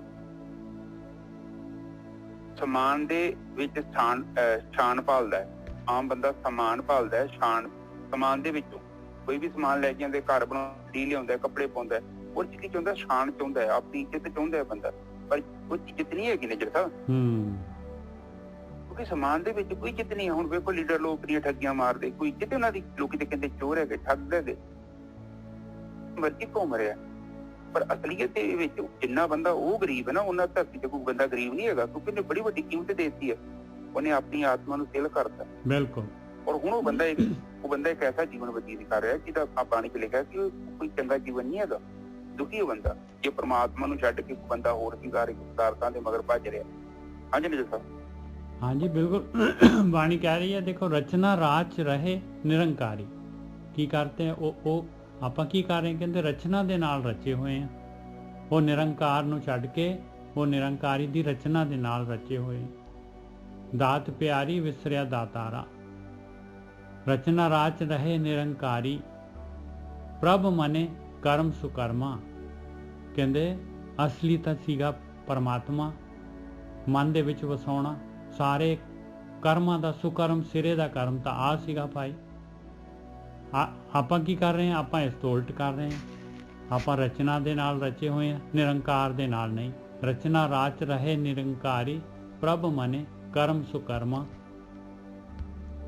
ਨਾਨਕ ਪੰਥ ਨਿਹਾਲੇ ਸਾਤਨ, ਤੂੰ ਸੁਣੇ ਆਤਮ ਰਾਮਾ। हे ਮੇਰੇ ਮਾਲਕਾ, ਮੇਰੀ ਬੇਨਤੀ ਸੁਣ। ਮੈਂ ਤੇਰਾ ਰਸਤਾ ਉਡੀਕ ਰਹੀ ਹਾਂ। ਮੈਨੂੰ मेरे घर च आ, मैनू दर्शन दे, मेरी बेनती सुन। ये सारियां दे विच वसे हुए मालक परमात्मा, सारियां दे विच सर्वव्यापक परमात्मा, मेरी बेनती सुन। मैं तेरे अगे अरजोई कर रही हूँ, तेरी बेनती कर रही हूँ। हाँ जी वीर। ਅੱਜ ਦੇਖ ਲਓ ਹੁਣ ਬਾਣੀ ਦੇ ਵਿੱਚ ਆਪਾਂ ਨੂੰ ਇਹ ਸਮਝਾਇਆ ਗਿਆ ਕਿ ਜਿਹੜੀ ਨਿਰੰਕਾਰੀ ਨੇ, ਜਿਹੜੀ ਨਿਰੰਕਾਰੀ ਦਾ ਮਤਲਬ ਨਿਰਾਕਾਰ, ਔਰ ਉਹਨੇ ਇਹ ਰਚਨਾ ਕੀਤੀ ਹੈ ਔਰ ਆਪਾਂ ਨੂੰ ਰਚਨਾ ਹੀ ਦੇਤੀ ਵੀ ਨਿਰੰਕਾਰ ਤੇ ਚਾਹੀਦਾ ਹੀ ਨਹੀਂ ਪਿਆ, ਨਹੀਂ ਦੇਖਦਾ। ਬਿਲਕੁਲ ਸਹੀ ਗੱਲ। ਔਰ ਆਪਾਂ ਨੂੰ ਤਾਂ ਦੇਖੋ, ਤੁਸੀਂ ਨਜ਼ਰ ਮਾਰ ਕੇ ਵੇਖ ਲਓ ਤੁਹਾਡੇ ਜੀਵਨ ਤੁਹਾਨੂੰ ਕਿਤੇ ਨਿਰੰਕਾਰ ਦੇ ਨਾਲ ਮਿਲਣ ਦੇ ਲਈ ਕੋਈ ਮੌਕਾ ਮਿਲਿਆ? ਜੇ ਮਿਲਿਆ ਵੀ ਹੋਊ ਤੇ ਅਸੀਂ ਉਹਨੂੰ ਛੱਡਤਾ, ਅਸੀਂ ਸਿੱਧਾ ਰਚਨਾ ਨਾਲ ਤੁਰੇ ਫਿਰਦੇ ਹਾਂ। ਹੁਣ ਵੀ ਆਪਾਂ ਧਾਰਮਿਕ ਸਥਾਨਾਂ ਤੇ ਜਾਂਦੇ ਹਾਂ, ਕੋਈ ਬੰਦਾ ਨਹੀਂ ਹੈਗਾ ਜਿਹੜਾ ਰੱਬ ਨੂੰ ਮਿਲ ਜਾਂਦਾ। ਸਾਰੇ ਤੇ ਕੋਈ ਧੀਆਂ ਚਾਹੀਦੀ ਹੈ, ਕਿਸੇ ਨੂੰ ਪੁੱਤ ਚਾਹੀਦਾ, ਕਿਸੇ ਨੂੰ ਜ਼ਮੀਨ ਚਾਹੀਦੀ ਹੈ, ਕਿਸੇ ਨੂੰ ਨੌਕਰੀ ਚਾਹੀਦੀ ਹੈ। ਜੇ ਨੌਕਰੀ ਹੈਗੀ ਤੇ ਕਹਿੰਦਾ ਛੋਟੀ ਹੈ, ਮੈਨੂੰ ਹੋਰ ਵੱਡੀ ਚਾਹੀਦੀ ਹੈ। ਤੇ ਜੇ ਵੱਡੀ ਮਿਲ ਗਈ ਕਹਿੰਦਾ ਮੈਨੂੰ ਹੋਰ ਵੱਡੀ ਚਾਹੀਦੀ ਹੈ। ਪ੍ਰਧਾਨ ਮੰਤਰੀ ਬਣ ਗਿਆ ਕਹਿੰਦਾ ਮੈਂ ਹੋਰ ਪ੍ਰਾਈਮ ਮਿਨਿਸਟਰ ਬਣਨਾ, ਪ੍ਰਾਈਮ ਮਿਨਿਸਟਰ ਬਣ ਗਿਆ ਤੇ ਕਹਿੰਦਾ ਮੈਂ ਹੋਰ ਬਣਨਾ। ਮਤਲਬ ਉਹ ਜੇ ਛੋਟਾ ਮਕਾਨ ਮਿਲ ਗਿਆ ਕਹਿੰਦਾ ਮੈਨੂੰ ਹੋਰ ਵੱਡਾ ਚਾਹੀਦਾ, ਹੋਰ ਵੱਡਾ ਮਿਲ ਗਿਆ ਕਹਿੰਦਾ ਮੈਨੂੰ ਹੋਰ ਵੱਡਾ ਚਾਹੀਦਾ। ਇਹ ਮਤਲਬ ਸਿਲਸਿਲਾ ਚੱਲਦਾ ਪਿਆ। ਔਰ ਬੰਦਾ 10 ਰੁਪਏ ਦਾ ਪ੍ਰਸ਼ਾਦ ਚੜਾਉਂਦਾ। ਨਜ਼ਰ ਸਾਹਿਬ, ਮੈਂ ਵੇਖਿਆ ਗੁਰਦੁਆਰੇ ਚ ਅੱਧਾ ਘੰਟਾ ਸਿਰ ਨਹੀਂ ਚੁੱਕਦਾ ਅਗਲਾ। ਪਤਾ ਨੀ ਕਿੰਨੀ ਕੁ ਲੰਬੀ ਲਿਸਟ ਹੈ ਹੈਂ। ਤੇ ਜੇ ਮੈਂ ਨਜ਼ਰ ਸਾਹਿਬ, ਮੈਂ ਕੋਈ ਹਿਸਾਬ ਲਾਉਣਾ ਬੈਠਾ ਮੈਂ ਤੇ ਬੜੀ ਦੂਰੋਂ ਮੱਥਾ ਟੇਕਦਾ। ਮੈਂ 25-30 ਫੁੱਟ ਤੋਂ ਮੱਥਾ ਟੇਕਦਾ। ਮੱਥਾ ਤੇ ਮੇਰੇ ਲਾਗੇ ਚੜਿਆ ਕੋਈ ਜ਼ਿਆਦਾ ਥੋੜੀ ਆ। ਲੋਕੀ ਸਪੈਸ਼ਲ ਅੰਦਰ ਜਾ ਕੇ ਮੱਥਾ ਟੇਕਦੇ ਕਿ ਇਹ ਨਾ ਹੋਵੇ ਕਿ ਰੱਬ ਸਾਡੀ ਗੱਲ ਸੁਣੇ ਨਾ, ਧਿਆਨ ਨਾਲ ਸੁਣ ਲੈ ਕਿ ਲਾਗੇ ਆ ਗਏ। ਫਿਰ ਉੱਥੇ ਮੱਥਾ ਥੱਲੇ ਮੱਥਾ ਲਾਉਣਗੇ ਅੱਧਾ ਘੰਟਾ ਤੇ ਮੰਗਾਂ ਤੇ ਮੰਗਾਂ, ਪਤਾ ਨੀ ਕਿੰਨੀ ਕੁ ਲੰਮੀ ਲਿਸਟ। ਰੁਪਈਏ 5 ਚੜਾਏ ਹੋਣਗੇ, 10-20 ਲੱਖ ਰੁਪਏ ਦਾ ਸਮਾਨ ਮੰਗ ਕੇ ਫਿਰ ਹੀ ਸਿਰ ਚੁੱਕਦਾ ਉੱਥੋਂ। ਫਿਰ ਬਾਬਾ ਜੀ ਪ੍ਰਮਾਤਮਾ ਪੁੱਛਦਾ ਕਿ ਮੈਂ ਆ ਜਾ ਤੇਰੇ ਘਰ? ਨਹੀਂ ਬਾਬਾ ਜੀ ਤੁਸੀਂ ਨਾ ਆਇਓ, ਸਮਾਨ ਭੇਜ ਦੋ ਬਸ। ਇੰਨਾ ਕੰਮ ਕਰ ਦੋ ਬਸ, ਹਨਾ। ਉਹ ਮੇਰੇ ਜਿਹੜੇ ਕੰਮ ਰੁਕੇ ਨੇ, ਔਰ ਕੰਮ ਵੀ ਕੁਝ ਵੀ ਨਹੀਂ ਨਿਕਲ ਸਕਦਾ। ਉਹ ਬਾਣੀ ਤੇ ਕਹਿਣ ਦੀ ਕਿ ਥੱਲੇ ਵੇਖ ਆਪਣੇ ਸਿਰ ਤੋਂ। ਕਿੰਨੇ ਲੋਕ ਜਿਹੜੇ ਨੇ ਉਹ ਜੀਵਨ ਵੀ ਹੈਗਾ ਜਿਹੜਾ ਜੀਵਨ ਸਿਰਫ ਆ, ਜਿਹੜਾ ਸਰੀਰ ਸਿਰਫ ਇਹਦੇ ਵਰਗਾ ਕਈਆਂ ਕੋਲ ਸਰੀਰ ਨਹੀਂ ਹੈਗਾ। ਪਰ ਤੂੰ ਕਿਤੇ ਥੈਂਕ ਯੂ ਨਹੀਂ ਕੀਤਾ ਪਰਮਾਤਮਾ ਦਾ, ਸ਼ੁਕਰ ਨਹੀਂ ਕੀਤਾ ਕਿ ਮੇਰੇ ਪਿਤਾ ਮੇਰੇ ਕੋਲ ਤਾਂ ਕਾਫੀ ਕੁਛ ਹੈਗਾ। ਔਰ ਇਹ ਤੈਨੂੰ ਗਿਆਨ ਹੋਣਾ ਚਾਹੀਦਾ ਕਿ ਅੱਜ ਤੋਂ 5-7 ਸਾਲ 10 ਸਾਲ ਪਹਿਲਾਂ ਆਪਣੇ ਜੀਵਨ ਤੇ ਨਜ਼ਰ ਮਾਰ। ਤੇਰੀਆਂ ਅੱਖਾਂ ਖੁੱਲ ਜਾਣੀਆਂ ਚਾਹੀਦੀਆਂ। ਉਦੋਂ ਤੇ ਸ਼ੁਕਰ ਤੇਰੇ ਘਰ ਪੱਖਾ ਆ ਗਿਆ, ਅੱਜ ਏਸੀ ਆ ਗਿਆ, ਫਿਰ ਵੀ ਤੈਨੂੰ ਚੈਨ ਨਹੀਂ ਹੈਗਾ। ਬਿਲਕੁਲ ਸਹੀ ਗੱਲ ਹੈ ਜੀ, ਬਿਲਕੁਲ ਸਹੀ ਗੱਲ ਹੈ। ਉਦੋਂ ਦੇਖ ਲਓ ਜਿਹੜੇ ਆਪਾਂ ਲਾਲਟਨ ਦੇ ਵਿੱਚ ਪੜ੍ਹੇ ਹੋਏ ਆ, ਲਾਲਟਨ ਹੁੰਦੀ ਸੀ ਘਰ ਦੇ ਵਿੱਚ ਰੋਸ਼ਨੀ ਦੇ ਵਾਸਤੇ, ਦੀਵਾ ਹੁੰਦਾ ਸੀਗਾ। ਤੇ ਹੁਣ ਜਿਹੜਾ ਇੰਨੀ ਲਾਈਟ ਹੈਗੀ ਆ, ਫਿਰ ਵੀ ਜਿਹੜਾ ਹੈਗਾ ਸੈਟੀਸਫੈਕਸ਼ਨ ਤਾਂ ਹੈ ਨਹੀਂ। ਹਾਂ, ਗਲਤੀ ਹੋਈ ਹੈ ਕਿ ਉਹ ਜਿਹੜਾ ਮਨ ਆ, ਮਨ ਨੂੰ ਚਾਹੀਦੀ ਆ ਆਤਮਾ। ਮਨ ਉਹਨਾਂ ਤੇ ਸ਼ਾਂਤੀ ਨਹੀਂ ਹੋਣਾ। ਮਨ ਨੂੰ ਚਾਹੀਦੀ ਆਤਮਾ। ਔਰ ਉਹ ਵਿਚਾਰਾ ਕੀ ਕਰ ਰਿਹਾ? ਉਹ ਪਦਾਰਥਾਂ ਚ ਲੱਭ ਰਿਹਾ ਉਹਨੂੰ, ਭੌਤਿਕ ਪਦਾਰਥਾਂ ਚ। ਹੁਣ ਇੰਦਰੀਆਂ ਦੀ ਸੈਂਸ ਜਿਹੜੀ ਬਾਹਰ ਹੈਗੀ, ਤੁਸੀਂ ਦੇਖੋ ਨਾ, ਤੁਹਾਡੀਆਂ ਗਿਆਨ ਇੰਦਰੀਆਂ, ਕਰਮ ਇੰਦਰੀਆਂ, ਉਹਨਾਂ ਦਾ ਕੰਮ ਕਰਨ ਦੇ ਲਈ ਤੁਹਾਨੂੰ ਪਦਾਰਥ ਚਾਹੀਦਾ। ਉਹ ਵੀ ਆ 5 ਪਦਾਰਥ ਚਾਹੀਦੇ ਨੇ। ਹਵਾ ਹੋਇਆ, ਆਕਾਸ਼ ਹੋਇਆ,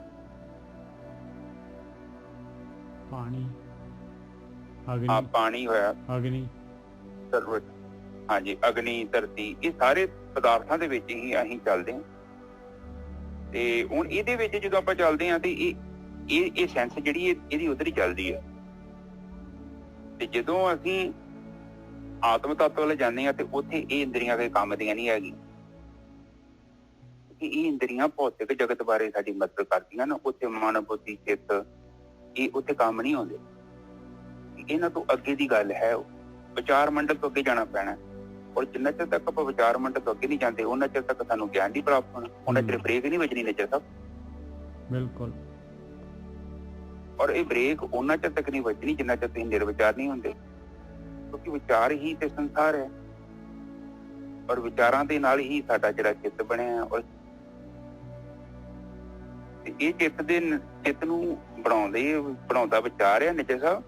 ਇਹਨੂੰ ਖਤਮ ਨਿਰਵਿਚਾਰ ਕਰਦੇ ਜੇ ਚਿੱਤ ਨੂੰ। ਬਿਲਕੁਲ। ਇਹ ਇੱਕ ਛੋਟਾ ਜਿਹਾ ਤੇ ਕੰਮ ਹੈਗਾ। ਤੁਸੀਂ ਜੇ 2-4 ਮਹੀਨੇ 5 ਮਹੀਨੇ ਵੀ ਸਾਧਨਾ ਕੀਤੀ, ਔਰ ਤੁਹਾਨੂੰ ਚੰਗੀ ਤਰ੍ਹਾਂ ਪਤਾ ਲੱਗੂ ਕਿ ਤੁਹਾਡਾ ਜੀਵਨ ਬਹੁਤ ਉੱਚੇ ਲੈਵਲ ਦਾ ਬਹੁਤ ਬਦਲ ਗਿਆ। ਹੁਣ ਤੁਸੀਂ ਅਗਿਆਨੀ ਮੱਛੀ ਵਾਂਗੂ ਨਹੀਂ ਜੋ ਵੀ ਕੁਝ ਆ ਗਿਆ ਖਾ ਲਿਆ। ਹੁਣ ਤੁਸੀਂ ਕੰਮ ਨੂੰ ਕਰਨ ਤੋਂ ਪਹਿਲਾਂ ਵਿਚਾਰ ਕਰੋਗੇ, ਔਰ ਤੁਹਾਨੂੰ ਚੰਗੀ ਤਰ੍ਹਾਂ ਪਤਾ ਲੱਗੂਗਾ ਕਿ ਇਹ ਸਹੀ ਨਹੀਂ ਹੈਗਾ। ਤੁਹਾਨੂੰ ਅੰਦਰੋਂ ਹੀ ਸਮਝ ਆ ਜਾਣੀ ਆ। ਇਹ ਸਹੀ ਗਿਆਨ ਹੋ ਗਿਆ ਨਾ ਨਿੱਜੇ ਸਭ। ਦੇਖੋ ਗਿਆਨ ਤੋਂ ਬਿਨਾਂ ਅਗਿਆਨ ਰੂਪੀ ਭਰਮ ਖਤਮ ਹੀ ਨਹੀਂ ਹੋ ਸਕਦਾ। ਹੁਣ ਗਿਆਨ ਹੀ ਮੁਕਤੀ ਹੈ। ਉਹਨਾਂ ਚਿਰ ਤੱਕ ਮੁਕਤੀ ਨਹੀਂ ਹੋਊਗੀ ਜਿੰਨਾ ਚਿਰ ਗਿਆਨ ਨਹੀਂ ਪ੍ਰਾਪਤ ਹੁੰਦਾ। ਔਰ ਗਿਆਨ ਜਿਹੜਾ ਹੈ ਨਾ ਨਿੱਜੇ ਸਾਹਿਬ, ਜਿੰਨਾ ਚਿਰ ਪ੍ਰਾਪਤ ਨਹੀਂ ਹੁੰਦਾ ਉਹਨਾਂ ਚਿਰ ਜੀਵ ਜਿਹੜਾ ਹੈ ਨਾ ਛੁੱਟ ਨਹੀਂ ਸਕਦਾ। ਬਿਲਕੁਲ ਸਹੀ ਗੱਲ ਹੈ, ਬਿਲਕੁਲ ਸਹੀ ਹੈ। ਔਰ ਗਿਆਨ ਦੇ ਵਾਸਤੇ ਗਾਈਡ ਚਾਹੀਦੇ ਆ, ਬ੍ਰਹਮ ਗਿਆਨੀ ਚਾਹੀਦੇ ਆ, ਔਰ ਜਿਹੜਾ ਹੈਗਾ ਗੁਰੂ ਦੀ ਮੱਤ ਚਾਹੀਦੀ ਹੈ। ਪਹੁੰਚੇ ਹੋਏ ਜਿਹੜੇ ਹੈਗੇ ਉਹਨਾਂ ਤੋਂ ਗਿਆਨ ਆਉਣਾ ਹੈ, ਬਸ ਆਹ ਚੀਜ਼ ਹੈਗੀ ਹੈ ਭਾਈ। ਹਾਂ, ਗਿਆਨ ਜਿਹੜਾ ਨਿੱਜਰ ਸਾਹਿਬ, ਗਿਆਨ ਤੇ ਪ੍ਰਕਾਸ਼ ਹੈ। ਉਹਨੇ ਤੇ ਇੱਕ ਮਿੰਟ ਚ ਕਹਿ ਦੇਣਾ ਵੀ ਕੀ ਆ ਛੱਡ ਦੇ, ਆ ਵੀ ਛੱਡ ਦੇ, ਆ ਵੀ ਛੱਡ ਦੇ, ਆ ਵੀ ਛੱਡ ਦੇ। ਉੱਥੇ ਫੋਕਸ ਬਿਲਕੁਲ ਲਾਈਟ ਹੈ, ਜਿੱਥੇ ਪੈ ਗਿਆ ਨਾ ਉਹਨੇ ਫਿਲਟਰ ਕਰ ਦੇਣਾ। ਉਹ ਉਸ ਤੋਂ ਬਾਅਦ ਤੁਹਾਨੂੰ ਜਦੋਂ ਦਿਖਾ ਦੇਣਾ ਆ ਜ਼ਹਿਰ ਵੀ ਹੈਗਾ ਹੀ ਆ। ਦੂਰ ਤੱਕ ਗਿਆਨ ਜਦੋਂ ਵੀ ਤੁਹਾਨੂੰ ਪ੍ਰਾਪਤ ਹੋਇਆ ਨਾ, ਇਹ ਬੜੀ ਦੂਰ ਤੱਕ ਵੇਖ ਲੈਂਦਾ ਗਿਆਨ। ਬਿਲਕੁਲ ਅਗਿਆਨ ਨਹੀਂ ਵੇਂਦਾ। ਅਗਿਆਨ ਤੇ ਕਹਿੰਦਾ ਯਾਰ ਕੌਣ ਵੇਂਦਾ ਪਿਆ, ਰਾਤ ਹੋਈ ਪਈ ਆ, ਚੋਰ ਵੇਖੋ ਰਾਤ ਨੂੰ ਕੰਮ ਕਰਦਾ ਨਾ, ਬਸ ਬਸ ਬਸ ਚੁੱਕਿਆ ਨਹੀਂ ਰਹੇਗਾ। ਉਸੇ ਤਰ੍ਹਾਂ ਗਿਆਨ ਹੈ। ਅਗਿਆਨ ਦੀ ਵੀ ਸੋਚ ਹੈ, ਉਹ ਕੱਲ ਦਾ ਪ੍ਰਮਾਣ ਥੋੜੀ ਕਹਿੰਦਾ ਕਿ ਕੱਲ ਮੈਂ ਪੜਿਆ ਜਾਊਂਗਾ ਨਾ। ਅਗਿਆਨ ਕਹਿੰਦਾ ਚੋਰੀ ਕਰ ਲਾ ਬਸ। ਪਰ ਗਿਆਨ ਕਹਿੰਦਾ ਚਰਨਜੀਤ ਤੈਨੂੰ ਪੁਲਿਸ ਫੜ ਕੇ ਖੜ ਸਕਦੀ ਹੈ, ਕੱਲ ਨੂੰ ਪ੍ਰੋਬਲਮ ਆਊਗੀ, ਤੇਰੀ ਬੇਇੱਜ਼ਤੀ ਹੋਊਗੀ। ਤੇ ਅਗਿਆਨ ਕਹਿੰਦਾ ਵਿਸ਼ੇ ਨੂੰ ਭੋਗੀਏ, ਵਕਾਰਾਂ ਨੂੰ ਭੋਗੀਏ, ਕਲੱਬ 'ਚ ਜਾਈਏ, ਫਲਾਨੀਆਂ ਪਾਰਟੀਆਂ 'ਚ ਜਾਈਏ। ਤੇ ਇਹ ਜਿਹੜੇ ਕੰਮ ਜਿਹੜੇ ਹੈਗੇ ਆ, ਇਹ ਸਾਰੇ ਜਿਹੜੇ ਆ ਇਹ ਆਪਾਂ ਨੂੰ ਗਿਆਨ ਤੋਂ ਹੀ ਪ੍ਰਾਪਤ ਹੁੰਦੇ ਨੇ। ਹਾਂਜੀ ਨਿੱਜਰ ਸਾਹਿਬ। ਹਾਂ, ਫਿਰ ਮਹਾਰਾਜ ਜਿਹਨੂੰ ਗਿਆਨ ਹੋ ਜਾਂਦਾ ਹੈ ਉਹ ਫਿਰ ਮਾਲਕ ਪਰਮਾਤਮਾ ਦੀ ਭਗਤੀ ਕਰਦੀ ਹੈ, ਧਿਆਨ ਸਿਮਰਨ ਕਰਦੀ ਹੈ, ਔਰ ਪੰਥ ਨਿਹਾਲ ਮਾਲਕ ਦੀ ਉਡੀਕ ਕਰਦੀ ਆ। ਨਾਨਕ ਪੰਥ ਨਿਹਾਲੇ ਸਾਤਨ, ਉਹ ਬੈਠਦੀ ਹੈ ਦਸਮ ਦੁਆਰ ਤੇ ਜਾ ਕੇ। ਨਾਨਕ ਪੰਥ ਨਿਹਾਲੇ ਸਾਤਨ, ਤੂੰ ਸੁਣ ਆਤਮ ਰਾਮਾ, ਮੇਰੀ ਬੇਨਤੀ ਸੁਣ। ਇਹ ਸਾਰਿਆਂ ਦੇ ਵਿੱਚ ਸਾਰਿਆਂ ਦੀ ਆਤਮਾ, ਸਰਵ ਆਤਮਾ ਪਰਮਾਤਮਾ, ਮੇਰੀ ਬੇਨਤੀ ਸੁਣ। ਹੁਣ ਬੇਨਤੀ ਕਿਵੇਂ ਕਰਨੀ ਆ ਉਹਦੇ ਬਾਰੇ ਅੱਗੇ ਦੱਸ ਰਿਹਾ ਆਪਾਂ ਨੂੰ। ਬਾਬੀਹਾ ਪ੍ਰਿਓ ਬੋਲੇ ਕੋਕਿਲ ਬਾਣੀਆਂ, ਦੇਖ ਬਬੀਹੇ ਕੋਲੋਂ ਸਿੱਖ ਲਾ। ਬਬੀਹਾ ਕਿਵੇਂ ਪਿਓ ਪਿਓ ਕਰ ਰਿਹਾ ਹੈ, ਕੋਇਲ ਕੋਲੋਂ ਸਿੱਖ ਲਾ। ਕੋਇਲ ਕਿਵੇਂ ਜਿਹੜਾ ਹੈਗਾ, ਕੋਇਲ ਕਿਵੇਂ ਕੂਕ ਰਹੀ ਆ ਮਿੱਠੀ ਆਵਾਜ਼ ਦੇ ਵਿੱਚ। ਬਾਬੀਹਾ ਪ੍ਰਿਓ ਬੋਲੇ ਕੋਕਿਲ ਬਾਣੀਆਂ, ਸਾਤਨ ਸਭ ਰਸ ਚੋਲੇ ਅੰਕ ਸਮਾਣੀਆਂ। ਜਿਹੜੀ ਜੀਵ ਇਸਤਰੀ ਇਸ ਤਰੀਕੇ ਦੇ ਨਾਲ ਬਬੀਹੇ ਕੋਇਲ ਵਾਂਗੂ ਜਿਹੜਾ ਹੈਗਾ ਮਾਲਕ ਪਰਮਾਤਮਾ ਨੂੰ ਪੁਕਾਰਦੀ ਆ, ਉਹਦਾ ਧਿਆਨ ਸਿਮਰਨ ਕਰਦੀ ਹੈ, ਮਾਲਕ ਪਰਮਾਤਮਾ ਨੂੰ ਸਮਰਨ ਕਰਦੀ ਹੈ। ਸਾਤਨ ਸਭ ਰਸ ਚੋਲੇ, ਚੋਲੇ ਮਤਲਬ ਜਿਹੜਾ ਹੈਗਾ ਸਾਰੇ ਰਸ ਜਿਹੜੇ ਹੈਗੇ ਉਹ ਮਾਣਦੀ ਆ, ਭੋਗਦੀ ਆ, ਖਾਂਦੀ ਆ, ਉਹਦੀ ਤ੍ਰਿਪਤੀ ਹੋ ਜਾਂਦੀ ਆ। ਸਾਧਨ ਸਭ ਰਸ ਚੋਲਾ ਹੈ, ਅੰਕ ਸਮਾਣੀਆਂ, ਉਹ ਮਾਲਕ ਪਰਮਾਤਮਾ ਦੇ ਅੰਕ ਦੇ ਵਿੱਚ ਸਮਾ ਜਾਂਦੀ ਹੈ। ਹਰਿਅੰਕ ਸਮਾਣੀ ਜਾਂ ਪ੍ਰਭ ਭਾਣੀ, ਸਾਧ ਸੁਹਾਗਣ ਨਾਰੇ।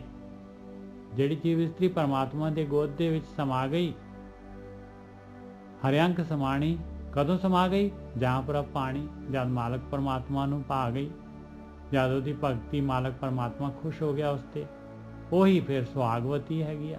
ਸਾਧ ਸੁਹਾਗਣ ਨਾਰੇ, ਉਹੀ ਭਾਗਾਂ ਵਾਲੀ ਆ, ਉਹੀ ਸੁਹਾਗਵਤੀ ਹੈਗੀ ਆ। ਨੌ ਕਰ ਥਾਪ ਮਹਿਲ ਕਰ ਉੱਚੋ, ਨਿਜ ਕਰ ਵਾਸ ਮੁਰਾਰੇ। ਕਹਿੰਦੇ 9 ਘਰ ਜਿਹੜੇ ਹੈਗੇ ਆ ਇਹ ਮਾਲਕ ਪਰਮਾਤਮਾ ਨੇ ਆਪਣੇ ਆ ਸਰੀਰ ਬਣਾਇਆ ਆ। 9 ਇਹਦੇ ਦਰਵਾਜ਼ੇ ਹੈਗੇ, 10ਵਾਂ ਦਵਾਰ ਗੁਪਤ ਹੈਗਾ।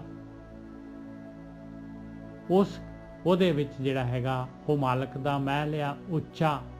ਮਿਹਨਤ ਕਰਨੀ ਪਊਗੀ, ਉੱਪਰ ਚੜ੍ਹਨਾ ਪਊਗਾ ਉਹਦੇ ਵਾਸਤੇ।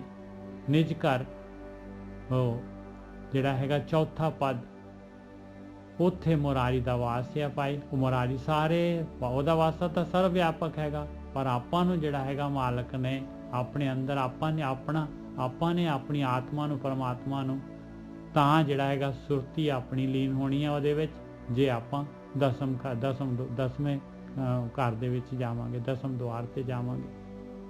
ਜਦ ਆਪਣੀ ਸੁਰਤ ਜਿਹੜੀ ਹੈਗੀ ਅੰਦਰ ਜਿਹੜੀ ਹੈਗੀ ਆ ਸੁੰਨ ਗਗਨ ਮੰਡਲ ਦੇ ਵਿੱਚ ਜਾਊਗੀ। ਨੌਕਰ ਥਾਪ ਮਹਿਲ ਕਰ ਉੱਚੋ, ਔਖਾ ਹੈ ਕਰ, ਔਖਾ ਹੈ ਮਹਿਲ ਮਾਲਕ ਪਰਮਾਤਮਾ ਦਾ। ਮਾਲਕ ਨੇ ਆ ਖੇਡ ਜਿਹੜੀ ਹੈਗੀ ਔਖੀ ਰੱਖੀ ਹੋਈ ਹੈ ਬੜੀ, ਜਿਹੜੀ ਹੈਗੀ ਆ ਇਹ ਕਾਮ ਕ੍ਰੋਧ ਲੋਭ ਮੋਹ ਹੰਕਾਰ, ਇਹਨਾਂ ਦੀ ਜਿਹੜੀ ਹੈਗੀ ਇਹਨਾਂ ਨੇ ਪੂਰੀ ਤਰ੍ਹਾਂ ਜਿਹੜਾ ਹੈਗਾ ਇਹਨਾਂ ਨੇ ਉਹਨੂੰ ਜਕੜਿਆ ਹੋਇਆ ਆ। ਉਹ ਜਿਹੜੀ ਹੈਗੀ ਆ ਜਿੱਥੇ ਕੋਠੜੇ ਮੇ ਕੋਠੜੀ ਹੈਗੀ ਆ, ਇਹ ਕਾਮ ਕ੍ਰੋਧ ਲੋਭ ਮੋਹ ਹੰਕਾਰ, ਇਹਨਾਂ ਨੂੰ ਹਟਾ ਕੇ ਰਸ ਇਹਨਾਂ ਜਿਹੜਾ ਹੈਗਾ ਬਿਕ ਛੇਦ ਰਸ ਪੀਜੈ। ਇਹ ਇਹਨਾਂ ਤੋਂ ਆਪਣੀ ਸੁਰਤ ਨੂੰ ਉੱਪਰ ਕਰਕੇ ਔਰ ਤਾਂ ਜਿਹੜਾ ਹੈਗਾ ਉਹ ਅੰਮ੍ਰਿਤ ਰਸ ਪੀ ਸਕਦੇ ਹਾਂ ਆਪਾਂ। ਨੌ ਘਰ ਥਾਪ ਮਹਿਲ ਕਰ ਉੱਚੋ ਨਿਜ ਘਰ ਵਾਸ ਮੁਰਾਰੇ। ਹਾਂਜੀ ਵੀਰ ਜੀ। ਬਾਬੀਹਾ ਪਿਰਿਓ ਬੋਲੇ ਕੋਕਿਲ ਬਾਣੀਆਂ, ਸਾਤਨ ਸਭ ਰਸ ਚੋਲੇ ਅੰਕ ਸਮਾਣੀਆਂ। ਜਿਹੜੇ ਬਬੀਹੇ ਮੰਗੂ ਕੋਇਲ ਮੰਗੂ ਜਿਹੜੀ ਹੈਗੀ ਆ ਮਾਲਕ ਪਰਮਾਤਮਾ ਦੀ ਪ੍ਰੇਮਾ ਭਗਤੀ ਕਰਦੀ ਆ, ਪਿਆਰ ਦੇ ਨਾਲ ਜਿਹੜੀ ਹੈਗੀ ਆ ਧਿਆਨ ਸਿਮਰਨ ਕਰਦੀ ਆ, ਉਹ ਜੀਵ ਇਸਤਰੀ ਸਾਧਨ ਸਭ ਰਸ ਚੋਲੇ ਅੰਕ ਸਮਾਣੀਆਂ। ਉਹ ਸਾਰੇ ਰਸ ਉਹਨੂੰ ਪ੍ਰਾਪਤ ਹੋ ਜਾਂਦੇ ਆ ਔਰ ਪਰਮਾਤਮਾ ਦੇ ਗੋਦ ਦੇ ਵਿੱਚ ਸਮਾ ਜਾਂਦੀ ਹੈ। ਹਾਂਜੀ ਵੀ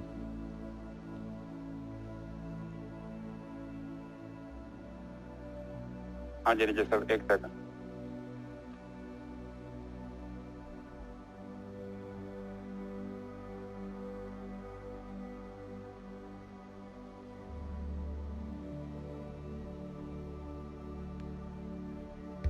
ਹਾਂਜੀ ठीक है निजय साहब, तुक बोल दो बबीहा वाली। बाबीहा पिरियो बोले कोकिल बाणिया, सातन सब रस चोले अंक समाणिया।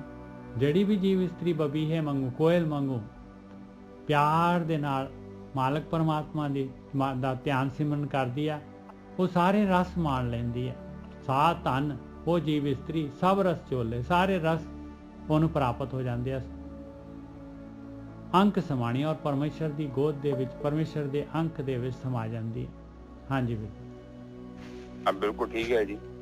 ਉਹ ਕਹਿੰਦੇ ਆ ਕਿ ਜਿਹੜੀ ਕੋਇਲ ਆ ਜਿੱਦਾਂ ਬਬੀਹਾ ਹੈ ਤੇ ਬਾਣੀ ਵਿੱਚ ਵੀ ਲਿਖਿਆ ਵਾ ਕਿ ਅੰਮ੍ਰਿਤ ਵੇਲੇ ਬਬੀਹਾ ਬੋਲਿਆ ਤੇ ਤਾਂ ਦਰ ਸੁਣੀ ਪੁਕਾਰ, ਮੇਘੇ ਨੂੰ ਫਰਮਾਨ ਹੋਇਆ ਤੇ ਵਰਤੋਂ ਕਿਰਪਾ ਕਰ।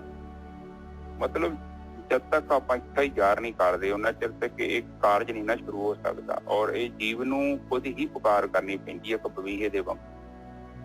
ਔਰ ਕਹਿੰਦੇ ਆ ਕਿ ਬਬੀਹਾ ਜਦੋਂ ਬੋਲਦਾ ਹੈ ਤੇ ਕਹਿੰਦੇ ਸਵਾਤੀ ਪੂੰਦ ਨਿਜਸਬ ਆਉਂਦੀ ਉਹਦੇ ਲਈ। ਸਹੀ ਹੈ ਨਿਜਸਬ? ਹਾਂ, ਪੁਕਾਰ ਸੁਣੀ ਜਾਂਦੀ ਬੋਲਦੇ।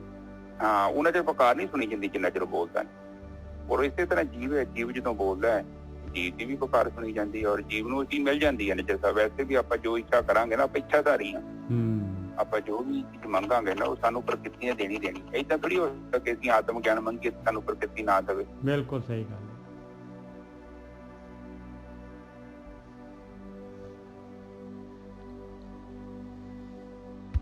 ਇਹ ਹੈ ਜੀਵਨ ਦਾ ਸਿਲਸਿਲਾ। ਹਾਂਜੀ ਨਿਜਰ ਸਾਹਿਬ, ਅਗਲੀ ਤੋਂ ਖੋਲੋ। ਹਰਿਅੰਕ ਸਮਾਣੀ ਜਾਂ ਪ੍ਰਭ ਪਾਣੀ, ਸਾ ਸੁਹਾਗਣ ਨਾਰੇ। ਕਹਿੰਦੇ ਔਰ ਜਦ ਪੁਕਾਰ ਕਦੋਂ ਸੁਣੀ ਜਾਂਦੀ ਹੈ ਬਬੀਹੇ ਦੀ? ਕਹਿੰਦੇ ਜਦ ਮਾਲਕ ਪਰਮਾਤਮਾ ਨੂੰ ਉਹ ਭਾ ਗਈ, ਮਾਲਕ ਦੀ ਕਸੌਟੀ ਤੇ ਪੂਰੀ ਉਤਰ ਗਈ। ਹਰਿਅੰਕ ਸਮਾਣੀ, ਫਿਰ ਉਹ ਮਾਲਕ ਪਰਮਾਤਮਾ ਦੀ ਅੰਕ ਦੇ ਵਿੱਚ ਸਮਾ ਜਾਂਦੀ ਹੈ, ਮਾਲਕ ਪਰਮਾਤਮਾ ਦੇ, ਔਰ ਸੁਹਾਗਣ ਹੋ ਜਾਂਦੀ ਹੈ ਉਹ ਜੀਵ ਇਸਤਰੀ। ਉਹ ਭਾਗਾਂ ਵਾਲੀ, ਸਭ ਤੋਂ ਉੱਚੇ ਭਾਗ ਹੋ ਜਾਂਦੇ ਆ ਉਹਦੇ। ਹਰਿਅੰਕ ਸਮਾਣੀ ਜਾਂ ਪ੍ਰਭ ਪਾਣੀ, ਸਾ ਸੁਹਾਗਣ ਨਾਰੇ। ਨੌ ਕਰ ਥਾਪ ਮਹਿਲ ਕਰ ਉੱਚੋ, ਨਿਜ ਘਰ ਵਾਸ ਮੁਰਾਰੇ। 9 ਘਰ, ਇਹ ਸਰੀਰ ਜਿਹੜਾ 9 ਘਰ ਗੋਲਕਾਂ ਦਾ ਸਰੀਰ ਬਣਾਇਆ ਘਰਾਂ ਦਾ, ਔਰ 10ਵਾਂ ਗੁਪਤ ਹੈਗਾ। 9 ਘਰ ਥਾਪ ਮਹਿਲ ਕਰ ਉੱਚੋ, ਮਹਿਲ ਮਾਲਕ ਪਰਮਾਤਮਾ ਦਾ ਮਹਿਲ ਦਾ ਰਸਤਾ 10ਮ ਘਰ ਤੋਂ ਜਾਂਦਾ ਹੈ, 10ਮ ਦੁਆਰ ਤੋਂ। 9 ਘਰ ਥਾਪ ਮਹਿਲ ਕਰ ਉੱਚੋ, ਉਹਦੇ ਵਾਸਤੇ ਜਿਹੜਾ ਹੈਗਾ ਉੱਪਰ ਨੂੰ ਜਿਹੜਾ ਹੈਗਾ ਆਪਾਂ ਨੂੰ ਪਹਾੜ ਵੱਲ ਨੂੰ ਜਿਹੜਾ ਹੈਗਾ ਚੜ੍ਹਨਾ ਪੈਂਦਾ ਹੈ, ਭਾਈ ਮਿਹਨਤ ਕਰਨੀ ਪੈਂਦੀ ਹੈ, ਧਿਆਨ ਸਿਮਰਨ ਕਰਨਾ ਪੈਂਦਾ ਹੈ। ਨਿਜ ਘਰ ਵਾਸ ਮੁਰਾਰੇ, ਉਸ ਮੁਰਾਰੀ ਪਾਪਾਂ ਨੂੰ ਨਾਸ਼ ਕਰਨ ਵਾਲੇ ਮਾਲਕ ਪਰਮਾਤਮਾ ਦਾ ਵਾਸਾ, ਉਹ ਤਾਂ ਓਮਨੀ ਪ੍ਰੈਜ਼ੈਂਟ ਹੈ, ਹਰ ਜਗ੍ਹਾ ਤੇ ਵਾਸਾ ਹੈਗਾ ਉਹਦਾ। ਪਰ ਉਹਨੇ ਜਿਹੜਾ ਹੈਗਾ ਆਪਾਂ ਨੂੰ ਮਿਲਣਾ ਆ ਜੇ ਆਪਾਂ ਜਿਹੜੇ ਹੈਗੇ ਉਸ ਆਪਣੇ ਤਿੰਨ ਗੁਣਾ ਤੋਂ ਉੱਪਰ ਜਿਹੜਾ ਹੈਗਾ ਨਿਰਗੁਣ ਸਰੂਪ ਜਿਹੜਾ ਹੈਗਾ ਉੱਥੇ ਚੌਥੇ ਪਦ 'ਚ ਜਾਵਾਂਗੇ ਤਾਂ 3 ਗੁਣ ਜਿਹੜੇ ਹੈਗੇ ਆਪਾਂ 3 ਗੁਣਾਂ ਤੋਂ ਉੱਪਰ ਆਪਣੀ ਬਿਰਤੀ ਨੂੰ ਲੈ ਕੇ ਜਾਵਾਂਗੇ ਤਾਂ। ਹਾਂਜੀ ਵੀਰ। ਹੈਲੋ, ਕੋਈ ਆ ਸਟਾਪ।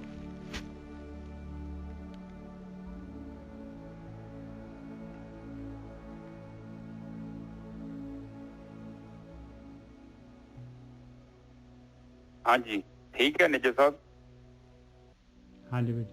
ਤੇ ਤੋ ਕਿ ਦੁਬਾਰਾ ਬੋਲ ਦੋ, ਕੰਮ ਜਾਈ ਆ ਗਿਆ। ਨਹੀਂ ਕੋਈ ਗੱਲ ਨਹੀਂ। ਹਰ ਅੰਕ ਸਮਾਣੀ ਜਾਂ ਪ੍ਰਭ ਪਾਣੀ, ਕਹਿੰਦੇ ਭਗਤੀ ਕਰ ਰਹੀ ਹੈ ਜੀਵ ਇਸਤਰੀ ਜਿਹੜੀ ਧਿਆਨ ਸਿਮਰਨ ਕਰ ਰਹੀ ਆ, ਉਹਦੀ ਭਗਤੀ ਮਾਲਕ ਨੂੰ ਜਦ ਪਸੰਦ ਆ ਗਈ, ਮਾਲਕ ਦੀ ਕਸੌਟੀ ਤੇ ਪੂਰੀ ਉਤਰ ਗਈ, ਜਦ ਸਵਾਸ ਜਮਾ ਹੋ ਗਏ ਜਿੰਨੇ ਕੁ ਰਿਕੁਆਇਰਡ ਹੈਗੇ ਆ, ਉਹ ਮਾਲਕ ਪਰਮਾਤਮਾ ਨੇ ਉਹਨੂੰ ਆਪਣੀ ਗੋਦ 'ਚ ਲੈ ਲੈਣਾ। ਹਰ ਅੰਕ ਸਮਾਣੀ ਜਾਂ ਪ੍ਰਭ ਪਾਣੀ, ਸਾਹ ਸੁਹਾਗਣ ਨਾਰੇ, ਕਹਿੰਦੇ ਉਹੀ ਜਿਹੜੀ ਹੈਗੀ ਆ ਸੁਹਾਗਣ ਹੋ ਜਾਂਦੀ ਆ, ਉੱਚੇ ਭਾਗਾਂ ਵਾਲੀ ਹੋ ਜਾਂਦੀ ਹੈ। ਨੌ ਕਰ ਥਾਪ ਮਹਿਲ ਕਰ ਉੱਚੋ, ਮਾਲਕ ਨੇ 9 ਘਰਾਂ ਦਾ ਜਿਹੜਾ ਹੈ ਇਹ ਸਰੀਰ ਬਣਾਇਆ ਆ, ਇਹਦੇ ਵਿੱਚ ਮਾਲਕ ਜਿਹੜਾ ਉੱਚੀ ਜਗ੍ਹਾ ਤੇ ਜਿਹੜਾ ਹੈਗਾ ਮਾਲਕ ਨੂੰ ਪਾਉਣ ਦੇ ਵਾਸਤੇ ਕੋਠਰੇ ਮੇ ਕੋਠਰੀ ਪਰਮ ਤੱਤ ਵਿਚਾਰੋ, ਉਹ ਜਿਹੜੀ ਹੈਗੀ ਕੋਠੜੀ ਗੁਪਤ ਜਿਹੜੀ ਹੈਗੀ ਆ, ਜਿੱਥੇ ਆਪਾਂ ਨੇ ਜਿਹੜੀ ਹੈਗੀ ਆਪਣੀ ਸੁਰਤ ਨੇ ਆਤਮਾ ਦੇ ਵਿੱਚ ਲੀਨ ਹੋਣਾ ਹੈ, ਕਹਿੰਦੇ ਉਹ ਉਸ ਜਗ੍ਹਾ ਤੇ ਜਿਹੜਾ ਹੈਗਾ ਉੱਚੀ ਜਗ੍ਹਾ ਆ, ਮਿਹਨਤ ਕਰਨੀ ਪੈਂਦੀ ਆ, ਉੱਥੇ ਮੁਰਾਰੀ ਦਾ ਆਤਮਾ ਦਾ ਵਾਸਾ ਹੈਗਾ। ਹਾਂਜੀ ਵੀਰ ਜੀ। ਬਿਲਕੁਲ ਠੀਕ ਹੈ ਜੀ। ਹੁਣ ਹਾਂਜੀ, ਜਦੋਂ ਆਪਾਂ ਸਾਧਨਾ ਕਰਦੇ ਹਾਂ ਔਰ ਇੱਕ ਜਿਹੜੀ ਦਿਸ਼ਾ ਹੈ ਨਾ, ਉਹ ਬੜੀ ਸੰਜਮਈ ਦਿਸ਼ਾ ਵਾ, ਮਿਹਨਤ ਦਾ ਕੰਮ ਹੈ, ਘਾਲਣਾ ਦਾ ਕੰਮ ਹੈ। ਕੋਈ ਮਤਲਬ ਸੰਸਾਰਿਕ ਤੌਰ ਤੇ ਤੁਸੀਂ ਚੀਜ਼ ਵੇਖ ਲਓ, ਕੋਈ ਵੀ ਚੀਜ਼ ਤਾਂ ਸਭ ਤੋਂ ਸੌਖਾ ਵਾ, ਆਪਾਂ ਕੋਈ ਪੌਦਾ ਲਾਉਨੇ ਆ, ਚਾਹੇ ਫਸਲ ਲਾਉਨੇ ਆ, ਅਕਸਰ ਉਸੇ ਦਿਨ ਤੇ ਨਹੀਂ ਨਾ ਉੱਗ ਜਾਂਦੀ। ਔਰ ਹੁਣ ਤੁਸੀਂ ਵੇਖਣੇ ਕਣਕ ਬੀਜ ਕੇ ਆਏ, ਕਿਤੇ ਘੰਟੇ ਬਾਅਦ ਹੀ ਉੱਥੇ ਉਹ ਉੱਗ ਜਾਣੀ ਆ, ਉਹਦੇ ਲਈ ਤੁਹਾਨੂੰ ਵੇਟ ਕਰਨਾ ਪੈਣਾ। ਔਰ ਇਸੇ ਤਰ੍ਹਾਂ ਭਗਤੀ ਹੈ, ਔਰ ਭਗਤੀ ਦਾ ਰਿਜ਼ਲਟ ਵੀ, ਇਹਦਾ ਮਤਲਬ ਨਹੀਂ ਹੈ ਕਿ ਉਹ ਬੀਜ ਧਰਤੀ ਤੇ ਬੀਜਿਆ ਤੇ ਕੁਛ ਨਹੀਂ ਹੋ ਰਿਹਾ, ਉਹ ਪ੍ਰੋਸੈਸ ਦੇ ਵਿੱਚ ਆ, ਆਲਰੇਡੀ ਉਹਦੀਆਂ ਜੜ੍ਹਾਂ ਨਿਕਲ ਚੁੱਕੀਆਂ ਨੇ। ਉਹ ਇਸੇ ਤਰ੍ਹਾਂ ਭਗਤੀ ਹੈ। ਔਰ ਭਗਤੀ ਵੀ ਜਦੋਂ ਆਪਾਂ ਕਰਦੇ ਹਾਂ, ਔਰ ਬੀਜ ਤੁਸੀਂ ਵੇਖ ਲਓ ਧਰਤੀ 'ਚ ਬੀਜ ਦਿਓ ਤੇ 3-4 ਦਿਨਾਂ 'ਚ ਉਹਦਾ ਪ੍ਰੋਸੈਸ ਸ਼ੁਰੂ ਹੋ ਜਾਂਦਾ। ਇਸੇ ਤਰ੍ਹਾਂ ਜਦੋਂ ਆਪਾਂ ਧਿਆਨ ਸਿਮਰਨ ਕਰਦੇ ਹਾਂ, ਉਹ ਪਾਲਣਾ ਕਰਦੇ ਹਾਂ, ਔਰ ਆਲਰੇਡੀ ਸਾਡਾ ਪ੍ਰੋਸੈਸ ਸ਼ੁਰੂ ਹੋ ਜਾਂਦਾ ਹੈ। ਪਰ ਕਈ ਵਾਰੀ ਹੁੰਦਾ ਕਿ ਉਹਦੇ ਰਿਜ਼ਲਟ ਸਾਨੂੰ ਇੱਕਦਮ ਨਹੀਂ ਮਿਲਦੇ। ਕਿਉਂਕਿ ਰਿਜ਼ਲਟ ਕਿਉਂ ਨਹੀਂ ਮਿਲਦੇ, ਉਹ ਡਿਪੈਂਡ ਹੈ ਕਿ ਹੁਣ ਸਾਡਾ ਚਿੱਤ ਕਿੱਦਾਂ ਦਾ ਵਾ, ਹੁਣ ਸਾਡਾ ਕਾਰਨ ਸਰੀਰ ਕਿੱਦਾਂ ਦਾ ਵਾ, ਹੁਣ ਕਿੱਦਾਂ ਦੇ ਸੰਸਕਾਰ ਹੈਗੇ ਨੇ। ਔਰ ਕਈ ਵਾਰ ਵੇਖੋ ਕਈ ਵਾਰੀ ਆਪਾਂ ਡਾਕਟਰ ਕੋਲ ਜਾਂਦੇ ਹਾਂ ਤੇ ਆਪਾਂ ਨੂੰ 1 ਦਿਨ ਦੀ ਦਵਾਈ ਖਾਦਿਆਂ ਠੀਕ ਹੋ ਜਾਂਦੇ ਨੇ ਜਿਸ ਤੱਕ। ਔਰ ਕਈ ਵਾਰੀ ਸਾਨੂੰ 2-4 ਮਹੀਨੇ ਦਵਾਈ ਖਾਣੀ ਪੈਂਦੀ। ਔਰ ਕਈ ਵਾਰੀ ਮੈਂ ਐਸੀਆਂ ਬਿਮਾਰੀਆਂ ਵੇਖੀਆਂ ਲੋਕਾਂ ਨੂੰ 4-4, 5-5 ਸਾਲ ਦਵਾਈ ਖਾਣੀ ਪੈਂਦੀ ਆ। ਔਰ ਕਈਆਂ ਨੂੰ ਐਸੀਆਂ ਬਿਮਾਰੀਆਂ ਉਹਨਾਂ ਨੂੰ ਜੀਵਨ ਭਰ ਦਵਾਈ ਖਾਣੀ ਪੈਂਦੀ। ਇਹ ਹਰ ਇੱਕ ਦੀ ਬਿਮਾਰੀ ਵੀ ਅਲੱਗ ਹੈ। ਇਸੇ ਤਰ੍ਹਾਂ ਹੀ ਹਰ ਇੱਕ ਬੰਦੇ ਦਾ ਚਿੱਤ ਅਲੱਗ ਹੈ। ਔਰ ਜਿੱਦਾਂ ਕਿਸੇ ਦਾ ਚਿੱਤ ਜਿੰਨਾ ਜ਼ਿਆਦਾ ਖਰਾਬ ਹੈ, ਉਹਨਾਂ ਜ਼ਿਆਦਾ ਟਾਈਮ ਲੱਗ ਸਕਦਾ ਹੈ। ਜੇ ਚਿੱਤ ਘੱਟ ਖਰਾਬ ਹੈ, ਘੱਟ ਸੰਸਕਾਰ ਨੇ, ਔਰ ਜਿੰਨੀ ਛੇਤੀ ਮੋਟਰ ਆਪਣੀ ਖੁੱਲੀ ਛੱਡ ਦਿੰਦਾ ਵਾ, ਉਨੀ ਛੇਤੀ ਉਹ ਮੁਕਤ ਹੋ ਜਾਂਦਾ ਹੈ। ਕੋਈ ਮੁਸ਼ਕਲ ਕੰਮ ਨਹੀਂ ਹੈਗਾ। ਇਹ ਡਿਪੈਂਡ ਜੀਵ ਤੇ ਹੈ ਕਿ ਜੀਵ ਇੱਕ ਤੇ ਹੈ ਕਿ 1 ਮਿੰਟ 'ਚ ਸਭ ਕੁਝ ਛੱਡ ਕੇ ਬਾਹਰ ਵੀ ਆ ਜਾਏ। ਇੱਕ ਜੀਵ ਦਾ ਇਹ ਤਰੀਕਾ ਵਾ। ਇੱਕ ਜੀਵ ਹੌਲੀ ਹੌਲੀ ਛੱਡਦਾ ਨਿੱਜਾ ਸਾਹਿਬ। ਉਹ ਜਿਵੇਂ ਛੱਡੂਗਾ ਉਸੇ ਤਰ੍ਹਾਂ ਹੀ ਉਹਦੀ ਭਗਤੀ ਦੀ ਗਤੀ ਹੋਣੀ ਆ। ਉਹ ਕੋਈ ਜ਼ਬਰਦਸਤੀ ਤੇ ਕੋਈ ਨਹੀਂ ਨਾ ਕਰ ਸਕਦੀ ਕੁਦਰਤ। ਹਾਂਜੀ ਨਿੱਜਾ ਸਾਹਿਬ। ਠੀਕ ਹੈ ਜੀ। ਹਾਂ, ਹਰ ਅੰਕ ਸਮਾਣੀ ਜਾਂ ਪ੍ਰਭ ਪਾਣੀ, ਸਾਧ ਸੁਹਾਗਣ ਨਾਰੇ, ਨੌ ਕਰ ਥਾਪ ਮਹਿਲ ਕਰ ਉੱਚੋ, ਨਿਜ ਘਰ ਵਾਸ ਮੁਰਾਰੇ। ਹਾਂ ਦੇਖੋ, 9 ਘਰ ਜਿਹੜੇ ਥਾਪ ਆ ਨਾ, 9 ਦਰਵਾਜ਼ੇ ਆ ਜਿਹੜੇ ਆਪਣੇ, 9 ਦਰਵਾਜ਼ਿਆਂ ਦੀ ਗੱਲ ਕੀਤੀ ਆ। ਇਹ ਠੀਕ ਨੇ ਜੀ ਸਾਹਿਬ। ਇਹ 9 ਦਰਵਾਜ਼ੇ ਤੁਹਾਡੇ ਇੰਦਰੀਆਂ ਦੇ ਆ, ਥਾਪੇ ਨੇ। ਔਰ ਇਹਦੇ ਵਿੱਚ ਹੀ ਆਪਣੀ ਸੁੱਤੀ ਘੁੰਮਦੀ ਜੀਵ। ਔਰ ਕਿੱਥੇ ਜਾਂਦਾ ਹੈ? ਹੁਣ ਦੁੱਖ ਸੁੱਖ ਨੂੰ ਕੌਣ? ਜੀਵ ਹੀ ਤੇ ਅਨੁਭਵ ਕਰਦਾ ਹੈ ਨਾ, ਆਤਮਾ ਥੋੜੀ ਕਰਦੀ। ਔਰ ਜੀਵ ਇਹਦੇ ਵਿੱਚ ਬੈਠਾ ਹੈ। ਹੁਣ ਤੁਸੀਂ ਹੁਣ ਤੱਤਾ ਠੰਡਾ ਜਿਹੜਾ ਵਾ ਕੌਣ ਅਨੁਭਵ ਕਰਦਾ? ਜੀਵ। ਹੁਣ ਜੀਵ ਜਦੋਂ ਸਰੀਰ ਦਾ ਤਿਆਗ ਕਰ ਦਿੰਦਾ, ਫਿਰ ਕਿਉਂ ਨਹੀਂ ਸਰੀਰ ਤੋਂ ਤੱਤਾ ਲੱਗਦਾ? ਫਿਰ ਤਾਂ ਆਪਾਂ ਸਾੜ ਵੀ ਦਿੰਦੇ ਹਾਂ। ਬਿਲਕੁਲ। ਇਹਦਾ ਮਤਲਬ ਜੀਵ ਦੇ ਪੱਲੇ, ਸਰੀਰ ਦੇ ਪੱਲੇ ਕੁਛ ਨਹੀਂ ਹੈਗਾ, ਕਿਉਂਕਿ ਇਹ ਤੇ ਇੱਕ ਜੜ ਹੈ। ਪਰ ਜੀਵ ਜਿਹੜਾ ਹੈਗਾ ਉਹਦੇ ਅੰਦਰ ਹੈਗਾ। ਔਰ ਜਦ ਤੱਕ ਜੀਵ ਹੈਗਾ ਤਦ ਤੱਕ ਉਹ ਜਿਹੜਾ ਉਹਨੂੰ ਅਨੁਭਵ ਕਰਦਾ ਹੈ। ਔਰ 9 ਦਰਵਾਜ਼ਿਆਂ 'ਚ ਹੀ ਗਤੀ ਕਰਦਾ। ਤੁਸੀਂ ਦੇਖ ਲਓ, ਜੋ ਵੀ ਹੈ ਸੰਸਾਰ ਦਾ ਆਪਣਾ ਕਰਮ ਆ, ਉਹਦੇ ਪਿੱਛੇ ਜਿਹੜੇ 9 ਦਰਵਾਜ਼ੇ ਹੀ ਜ਼ਿੰਮੇਵਾਰ ਆ। ਹੁਣ 9 ਦਰਵਾਜ਼ੇ ਇੱਕ ਸਹੀ ਤਰੀਕੇ ਨਾਲ ਵਰਤੇ ਜਾਣ, ਹੱਥ ਵੀ ਸਹੀ ਤਰ੍ਹਾਂ, ਵੈਸੇ ਤਾਂ ਹੱਥ ਆਪਾਂ ਨੂੰ ਕਿਰਤ ਵਾਸਤੇ ਦਿੱਤੇ ਆ। ਹੁਣ ਅੱਜ ਸੰਸਾਰ ਤੇ ਕਿੰਨੀ ਬਿਮਾਰੀ ਆ, ਉਹਦਾ ਕਾਰਨ ਪਤਾ ਕੀ ਹੈ? ਉਹਦਾ ਕਾਰਨ ਤੇ ਇੱਕ ਛੋਟਾ ਜਿਹਾ ਹੀ ਹੈ ਕਿ ਆਪਾਂ ਕੰਮ ਨਹੀਂ ਕਰਦੇ, ਵਿਹਲੜ ਹੋ ਗਏ। ਪਹਿਲਾਂ ਆਪਾਂ ਸਾਰੇ ਹੱਥੀਂ ਕੰਮ ਕਰਦੇ ਸਾਂ, ਦੁੱਧ ਰਿੜਕਦੇ ਸਾਂ, ਕੱਪੜੇ ਹੱਥੀਂ ਧੋਂਦੇ ਸਾਂ, ਕੱਪੜੇ ਪਾਣੀ ਆਪਣੇ ਹੈਂਡ ਪੰਪ ਆਪਾਂ ਯੂਜ਼ ਕਰਦੇ ਸਾਂ, ਥਾਪੀਆਂ ਮਾਰਦੇ ਸਾਂ, ਉਹ ਸਾਰੀ ਐਕਸਰਸਾਈਜ਼ ਸੀ, ਚੱਕੀ ਚਲਾਉਣੀ ਐਰਾ ਵਗੈਰਾ। ਹੁਣ ਆਪਾਂ ਸਾਈਕਲ ਹੀ ਨਹੀਂ ਚਲਾਉਂਦੇ, ਸਾਡੀ ਸ਼ਾਨ ਖਰਾਬ ਹੋ ਜਾਂਦੀ ਹੈ। ਲੋਕੀ ਕਹਿੰਦੇ ਵੀ ਕੀ ਗੱਲ ਹੋਈ, ਤੂੰ ਸਾਈਕਲ ਤੇ ਆ ਰਹੇ ਆ। ਪਰ ਲੋਕਾਂ ਦਾ ਦਿਮਾਗ ਵੀ ਉਲਟਾ ਹੈ। ਇੱਕ ਬੰਦਾ ਹੁਣ ਗੱਡੀ ਤੇ ਜਾਂਦਾ ਹੈ, ਜਿੰਮ 'ਚ ਜਾ ਕੇ ਉੱਥੇ ਸਾਈਕਲ ਚਲਾਉਂਦਾ। ਇਹ ਨਹੀਂ ਕਿ 2-2.5 ਹਜ਼ਾਰ ਦਾ ਸਾਈਕਲ ਘਰੇ ਲਿਆ ਬਾਈ। ਹਾਂ ਬਿਲਕੁਲ ਬਿਲਕੁਲ, ਜਿਹੜਾ ਨਾ ਪ੍ਰੈਕਟੀਕਲ ਗੱਲਾਂ ਹੈਗੀਆਂ ਗੁਰਪ੍ਰੀਤ ਸਾਹਿਬ, ਬਿਲਕੁਲ। ਹਾਂ, ਉਹ ਬਸ ਬੰਦੇ ਦੇ ਦਿਮਾਗ 'ਚ ਨੁਕਸ ਪੈ ਗਿਆ। ਪਹਿਲਾਂ ਮਾੜਾ ਮੋਟਾ ਸਾਡੇ ਉੱਥੇ ਜੇ ਮਤਲਬ ਸਕੂਲ ਜਾਣਾ, ਉਹ ਸਾਈਕਲ ਤੇ ਹੀ ਜਾਣਾ, ਸਾਈਕਲ ਤੇ ਹੀ ਆਉਣਾ, ਕਿੰਨਾ ਸਾਡੀ એનર્ਜੀ ਲੱਗਣੀ ਧੁੱਪੇ। ਹੁਣ ਸਾਡਾ ਸਰੀਰ ਨਾਜ਼ੁਕ ਹੋ ਗਿਆ। ਪਹਿਲਾਂ ਮਾੜਾ ਜਿਹਾ 2 ਮਿੰਟ ਪੱਖੀ ਝੱਲਣੀ, ਨਾਲ ਹੀ ਪਸੀਨਾ ਸੁੱਕ ਜਾਣਾ, ਉਸ ਤੋਂ ਬਾਅਦ ਤੇ ਗਰਮੀ ਲੱਗਣੀ। ਤੇ ਹੁਣ ਤੁਸੀਂ 2 ਮਿੰਟ ਘਰੋਂ ਬਾਹਰ ਆਈਦਾ, ਨਾਲ ਹੀ ਪਸੀਨਾ, ਕਿਉਂਕਿ ਸਰੀਰ ਜਿਹੜਾ ਨਾਜ਼ੁਕ ਹੋ ਗਿਆ, ਇਹਨੇ ਸ਼ਕਤੀ ਗਵਾ ਲਈ ਹੈ। ਹੁਣ ਮਾੜਾ ਜਿਹਾ ਆਪਾਂ ਨੂੰ ਨੁਕਸ ਪੈਂਦਾ, ਫਟਾਕ ਜਿਹੜੀ ਨਾ ਗੋਲੀ ਖਾ ਲੈਂਦੇ ਆ। ਉਦੋਂ ਮੰਮੀ ਮੇਰੇ ਪੈਰ ਤੇ ਸੱਟ ਸੀ ਤੇ ਅਸੀਂ ਘਰੇ ਕਰੀਮ ਲਾ ਲੈਣੀ। ਸ਼ਾਇਦ ਡਰਦਾ ਜਾਵੇ ਕਿਹੜਾ ਨਿਜਰ ਸਾਹਿਬ ਇੰਨੀ ਦੂਰ, ਅੱਧਾ ਬੁਖਾਰ ਤੇ ਉਹ ਜਾਣ ਦੇ ਨਾਂ ਨੂੰ ਹੀ ਉੱਤਰ ਜਾਂਦਾ ਹੈ। ਤੇ ਉਹ ਅਸਲ ਚ ਜਦੋਂ ਆਪਣੇ ਸਰੀਰ ਚ ਕੋਈ ਨੁਕਸ ਆਉਂਦਾ ਮਾੜਾ ਮੋਟਾ, ਅਸਲ ਚ ਸਰੀਰ ਆਪਾਂ ਉਹਨੂੰ ਫਿਕਸ ਕਰਦਾ ਹੈ। ਅਸੀਂ ਉਹਨੂੰ ਗੋਲੀ ਖਵਾ ਕੇ ਉਹਨੂੰ ਕਮਜ਼ੋਰ ਕਰੀ ਜਾਂਦੇ ਹਾਂ। ਇਸ ਕਰਕੇ ਥੋੜਾ ਬਹੁਤਾ ਕਸ਼ਟ ਆਉਂਦਾ ਉਹਨੂੰ ਬਰਦਾਸ਼ਤ ਕਰਿਆ ਕਰੋ, ਕਿਉਂਕਿ ਤੁਹਾਡਾ ਸਰੀਰ ਜਿਹੜਾ ਨਾ ਆਦੀ ਹੋ ਜਾਂਦਾ ਵਾ ਮੁੜ ਕੇ। ਔਰ ਇਹ ਉਹ ਖਾਸ ਕਰਕੇ ਤੁਸੀਂ ਵੇਖੋ, ਐਕਸਰਸਾਈਜ਼ ਕਰਨ ਜਾਓਗੇ ਨਾ, ਤੇ ਹੁਣ 3 ਦਿਨ ਹੋ ਗਿਆ ਮੇਰਾ ਮਨ ਬਿਲਕੁਲ ਨਹੀਂ ਕਹਿੰਦੇ ਐਕਸਰਸਾਈਜ਼ ਕਰਨ ਵਾਸਤੇ। ਕਹਿੰਦਾ ਕਿ ਕੋਈ ਨੀ ਕੱਲ ਕਰੂੰਗਾ, ਜੇ ਮੈਂ ਸਵੇਰੇ ਆ ਜੂ ਤੇ ਕਹਿੰਦਾ ਨਹੀਂ ਹੁਣ ਨਹੀਂ ਕਰਨੀ, ਆਪਾਂ ਸ਼ਾਮੀ ਕਰਾਂਗੇ, ਜਿੰਮ 'ਚ ਕਰਾਂਗੇ। ਤੇ ਜਦੋਂ ਮੈਂ ਜਿੰਮ 'ਚ ਜਾਣਾ ਤੇ ਇਹਨੇ ਕਹਿਣਾ ਨਹੀਂ ਹੁਣ ਜਿੰਮ 'ਚ ਨਹੀਂ ਕਰਨੀ, ਹੁਣ ਤੱਕ ਨਹੀਂ, ਸਵੇਰੇ ਕਰਾਂਗੇ। ਏਦਾਂ ਹੀ ਕਰਦਾ। ਤੇ ਹੁਣ ਮੈਂ ਪਤਾ ਕੀ ਕੀਤਾ, ਮੈਂ ਸਵੇਰੇ ਵੀ ਕੀਤੀ ਹੈ ਤੇ ਹੁਣ ਮੈਂ ਸ਼ਾਮੀ ਵੀ ਕਰਨੀ। ਇਹ ਤੁਸੀਂ ਜੇ ਕੋਈ ਕਹਿ ਨਾ ਕਿ 10 ਕਿਲੋਮੀਟਰ 5 ਕਿਲੋਮੀਟਰ ਜਾਣਾ, ਇਹਨੇ 5 ਤੇ ਕਹਿ ਦੇਣਾ ਬਸ ਕਰੀਏ, ਵਾਪਸ ਚੱਲ ਚਲੀਏ। ਪਰ ਜਦੋਂ ਤੁਹਾਨੂੰ ਇਹ ਕਹਿੰਦਾ ਨਾ ਕਿ ਆਹ ਕੰਮ ਨਹੀਂ ਕਰਨਾ, ਉਦੋਂ ਉਹ ਕੰਮ ਜ਼ਰੂਰ ਕਰਨਾ। ਇਹਨੇ ਇਸੇ ਤਰ੍ਹਾਂ ਇੰਟਰਸਟ ਹੋਣਾ।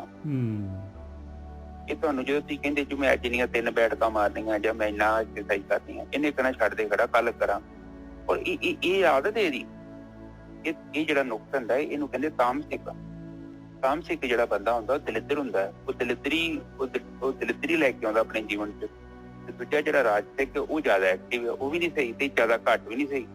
ਇਹ ਦੋਨਾਂ ਨੂੰ ਬੈਲੈਂਸ ਕਰਨਾ ਪੈਣਾ। ਔਰ ਸਾਨੂੰ ਰੱਬ ਨੇ ਬੁੱਧੀ ਦਿੱਤੀ ਹੈ, ਔਰ ਕੁਝ ਕੰਮ ਜਿਹੜੇ ਹੁੰਦੇ ਆ ਉਹ ਲਗਾਤਾਰ ਉਹਦੇ ਵੱਲ ਗਤੀ ਕਰਨੀ ਪੈਂਦੀ ਹੈ, ਤਾਂ ਹੀ ਹੁੰਦੇ ਆ। ਇਸੇ ਤਰ੍ਹਾਂ ਭਗਤੀ ਕੋਈ ਬੜੀ ਦੁਨੀਆ ਸ਼ੁਰੂ ਕਰਦੀ ਹੈ, ਪਰ ਸਾਰੇ ਨਹੀਂ ਪਹੁੰਚਦੇ। ਬੰਦੇ ਰਾਹ 'ਚ ਹੀ ਮੁੜ ਆਉਂਦੇ, ਜਾਂਦੇ ਹੀ ਨਹੀਂ। ਔਰ ਭਾਵੇਂ ਮੈਂ 500 ਫੁੱਟ ਟੋਆ ਪੁੱਟਿਆ, ਜਦੋਂ 501 ਫੁੱਟ ਤੇ ਪਾਣੀ ਹੈ ਨਾ, ਤੇ 501 ਤੇ ਹੀ ਜਾ ਕੇ ਪਾਣੀ ਨਿਕਲਣਾ ਨਿਜਰ ਸਾਹਿਬ। ਭਾਵੇਂ 500 ਫੁੱਟ ਪੁੱਟਿਆ ਔਰ ਹੀ ਪਾਣੀ ਨਿਕਲਣਾ। ਹਾਂ, ਓਦਾਂ ਇੱਕ ਜੀਵਨ 'ਚ ਸੁੱਖ ਜ਼ਰੂਰ ਆ ਜਾਊਗਾ, ਪਰ ਜਿਹੜੀ ਬ੍ਰਹਮ ਅਵਸਥਾ ਹੈ, ਜਿਹਨੂੰ ਬ੍ਰਹਮ ਲੀਨਤਾ ਮੈਂ ਕਹਿੰਦਾ, ਬ੍ਰਹਮ ਦੇ ਵਿੱਚ ਲੀਨ ਹੋ ਜਾਣਾ, ਜਿਉਂਦੇ ਜੀ ਅਕਾਲ 'ਚ ਚੱਲ ਜਾਣਾ, ਉਹ ਇੱਕ ਕਾਫੀ ਉੱਚੀ ਅਵਸਥਾ ਹੈ। ਔਰ ਜਿੰਨਾ ਚਿਰ ਤੱਕ ਆਪਾਂ ਉੱਥੇ ਪਹੁੰਚਦੇ ਨਹੀਂ, ਉਹਨਾਂ ਚਿਰ ਸਮਝ ਲਓ ਕਿ ਅਸੀਂ ਰਸਤੇ 'ਚ ਹੀ ਆ, ਜੇ ਮੰਜ਼ਿਲ 'ਚ ਨਹੀਂ ਪਹੁੰਚੇ। ਬਾਣੀ ਆਪਾਂ ਨੂੰ ਬਾਰ-ਬਾਰ ਸਮਝਾ ਰਹੀ ਹੈ ਕਿ ਸੋਨੇ ਤੇ ਸੁਨਿਆਰੇ ਵਾਂਗੂ ਤੁਸੀਂ ਲਗਾਤਾਰ ਲੱਗੇ ਰਹਿਣਾ। ਔਰ ਵੇਖੋ ਕਿੱਡਾ ਮਰਜੀ ਹਾਰ ਬਣਾਇਆ ਹੋਵੇ, ਜੇਕਰ ਉਹਦੇ 'ਚ ਇੱਕ ਨਗ ਨਹੀਂ ਲੱਗਾ, ਕਿ ਸੋਹਣਾ ਲੱਗੂਗਾ ਨਿਜਰ ਸਾਹਿਬ, ਉਹ ਕੰਪਲੀਟ ਨਹੀਂ ਨਾ ਹੋਇਆ। ਹਾਂਜੀ, ਕੀ ਕਹਿ ਰਹੇ ਸੀ ਤੁਸੀਂ? ਮੈਂ ਕਹਿ ਰਿਹਾ ਸੀ ਜੇ 501 ਤੇ ਪਾਣੀ ਹੈ, 500 ਤੱਕ ਪਹੁੰਚ ਗਿਆ ਤੇ ਥੋੜੀ ਗਿੱਲ ਤਾਂ ਆਉਣੀ ਸ਼ੁਰੂ ਹੋ ਜਾਊਗੀ ਗੋਰਖੀ ਸਾਹਿਬ। ਪਰ ਗਿੱਲ, ਹਾਂਜੀ ਗਿੱਲ ਤੇ ਆਉਂਦੀ ਹੈ ਨਿਜਰ ਸਾਹਿਬ। ਗਿੱਲ ਤੇ ਪਹਿਲੇ 1 ਫੁੱਟ ਤੇ ਹੀ ਆ ਜਾਂਦੀ ਹੈ। ਹਾਂ, ਗਿੱਲ ਤੇ 501 ਫੁੱਟ ਤੇ ਬੜੀ ਦੂਰ ਦੀ ਗੱਲ ਹੈ, 1 ਫੁੱਟ ਤੇ ਵੀ ਆ ਜਾਂਦੀ ਹੈ। ਪਰ ਬੰਦੇ ਦੇ ਅੰਦਰ ਜਿਹੜਾ ਤਾਮਸਿਕ ਜਿਹੜਾ ਹੈਗਾ ਨਾ, ਉਹ ਇਹਨੂੰ ਹਮੇਸ਼ਾ ਹੀ ਘੇਰੀ ਪਾਊਗਾ, ਸੌਂ ਜਾ ਨਾ ਜਾ, ਕਿਉਂਕਿ ਉਹ ਮਨ ਤੇ ਪ੍ਰਕਿਰਤੀ ਦਾ ਹਿੱਸਾ ਵਾ। ਪ੍ਰਕਿਰਤੀ ਕਿਉਂ ਬਣਿਆ ਤੇ ਮਨ ਥੋੜੀ ਚਾਹੁੰਦਾ ਕਿ ਤੁਸੀਂ ਆਤਮ ਗਿਆਨ ਪ੍ਰਾਪਤ ਕਰ ਲਓ। ਅਸਰ ਉਹਨੇ ਵੀ ਤੇ ਜ਼ੋਰ ਲਾਉਣਾ ਹੀ ਹੈ ਨਾ। ਹੁਣ ਜੇ ਤਾਂ ਸਾਰੇ ਜੀਵ ਭੱਜ ਜਾਣ ਤੇ ਧਰਤੀ ਤੇ ਰਹੂਗਾ ਕੌਣ ਫਿਰ? ਬਿਲਕੁਲ। ਔਰ ਇਸ ਕਰਕੇ ਰੱਬ ਨੇ ਥੋੜਾ ਜਿਹਾ ਰਸਤਾ ਔਖਾ ਬਣਾਇਆ, ਕਿਉਂਕਿ ਗੇਮ ਔਖੀ ਹੈ, ਪੋਸੀਬਲ ਹੈ। ਇਹ ਨਹੀਂ ਕਿ ਇੰਪੋਸੀਬਲ ਨਹੀਂ ਹੈ, ਪੋਸੀਬਲ ਹੈ, ਪਰ ਥੋੜਾ ਜਿਹਾ ਮੁਸ਼ਕਿਲ। ਹਾਂਜੀ ਨਿਜਰ ਸਾਹਿਬ। ਹਾਂ, ਗੱਲ ਜਿਹੜੀ ਹੁਣ ਕਹਿੰਦੇ ਮਹਾਰਾਜ ਕਹਿੰਦੇ 9 ਜਿਹੜੇ ਦਰਵਾਜ਼ੇ ਹੈਗੇ ਜਿਹੜੇ ਹੈਗੇ, ਇਹਨਾਂ ਤੋਂ ਤੂੰ ਪਦਾਰਥਾਂ ਦੇ ਵੱਲ ਜਾ ਸਕਦਾ ਹੈ। ਜੇ ਤੈਨੂੰ ਜਿਹੜਾ ਹੈਗਾ ਅੰਮ੍ਰਿਤ ਵੱਲ ਜਾਂ ਮਾਲਕ ਪਰਮਾਤਮਾ ਦਾ ਸਾਥ ਚਾਹੀਦਾ ਆ, ਤੇ ਉਹਦੇ ਵਾਸਤੇ ਮਿੱਤਰਾ ਜਿਹੜਾ ਹੈਗਾ 10ਵੇਂ ਦੁਆਰ ਵੱਲ ਜਿਹੜਾ ਹੈਗਾ, ਇਹ 9 ਦਰਵਾਜ਼ਿਆਂ ਤੋਂ ਜਿਹੜਾ ਹੈਗਾ ਇਹਨਾਂ ਤੋਂ ਉੱਪਰ ਉੱਠਣਾ ਪਊਗਾ ਤੈਨੂੰ ਆਪਣੀ। ਹਾਂ, ਬਸ ਇੰਨੀ ਕੀ ਗੱਲ ਹੈਗੀ। ਹਾਂ, ਹੁਣ 9 ਦਰਵਾਜ਼ਿਆਂ ਦੇ ਵਿੱਚ ਜਿਹੜਾ ਬੰਦਾ ਬੈਠਾ ਵੇਖ ਲਓ, ਆਮ ਬੰਦਾ ਡਰਿਆ, ਹਰ ਕੋਈ ਬੰਦਾ ਡਰ ਦੇ ਵਿੱਚ ਬੈਠਾ ਮੇਰੀ ਨਜ਼ਰ ਦੇ ਵਿੱਚ। ਹੁਣ ਵੇਖੋ, ਕਿਸੇ ਨੂੰ ਇਹ ਡਰ ਹੈ ਕਿ ਮੇਰਾ ਜੀਵਨ ਸਾਥੀ ਨਾ ਭੱਜ ਜਾਏ, ਕਿਸੇ ਨੂੰ ਇਹ ਡਰ ਹੈ ਕਿ ਉਦੋਂ ਮੇਰਾ ਜੀਵਨ ਸਾਥੀ ਮੈਨੂੰ ਧੋਖਾ ਨਾ ਦੇਵੇ, ਕਿਸੇ ਨੂੰ ਇਹ ਡਰ ਆ, ਹੁਣ ਚੋਰ ਨੂੰ ਵੀ ਡਰ ਆ ਕਿ ਮੇਰੇ ਘਰ ਵੀ ਨਾ ਚੋਰੀ ਹੋ ਜਾਏ, ਜਿਸ ਤਰ੍ਹਾਂ ਚੋਰ ਨੂੰ ਵੀ ਡਰ ਹੁੰਦਾ ਜੀ। ਹੁਣ ਕਈਆਂ ਨੂੰ ਡਰ ਹੁੰਦਾ ਵਾ, ਮੇਰੇ ਹਿਸਾਬ ਨਾਲ 95% ਲੋਕਾਂ ਨੂੰ ਨੌਕਰੀ ਦਾ ਡਰ ਹੁੰਦਾ ਕਿ ਮੇਰੀ ਨੌਕਰੀ ਨਾ ਗਵਾਚ ਜਾਏ, ਤੇ ਹੁਣ ਕਈਆਂ ਨੂੰ ਡਰ ਹੁੰਦਾ ਕਿ ਮੇਰੇ ਬੱਚਿਆਂ ਦਾ ਕੀ ਬਣੂਗਾ, ਹੁਣ ਕਈ ਉਹਦੇ ਕਿ ਮੇਰੀ ਸੰਪਤੀ ਦਾ ਕੀ ਬਣੂਗਾ। ਇਹ ਮਤਲਬ ਹੁਣ ਕਈਆਂ ਨੂੰ ਇਹ ਡਰ ਹੁੰਦਾ ਕਿ ਮੇਰੇ ਸਰੀਰ ਨੂੰ ਬਿਮਾਰੀ ਨਾ ਲੱਗ ਜਾਏ।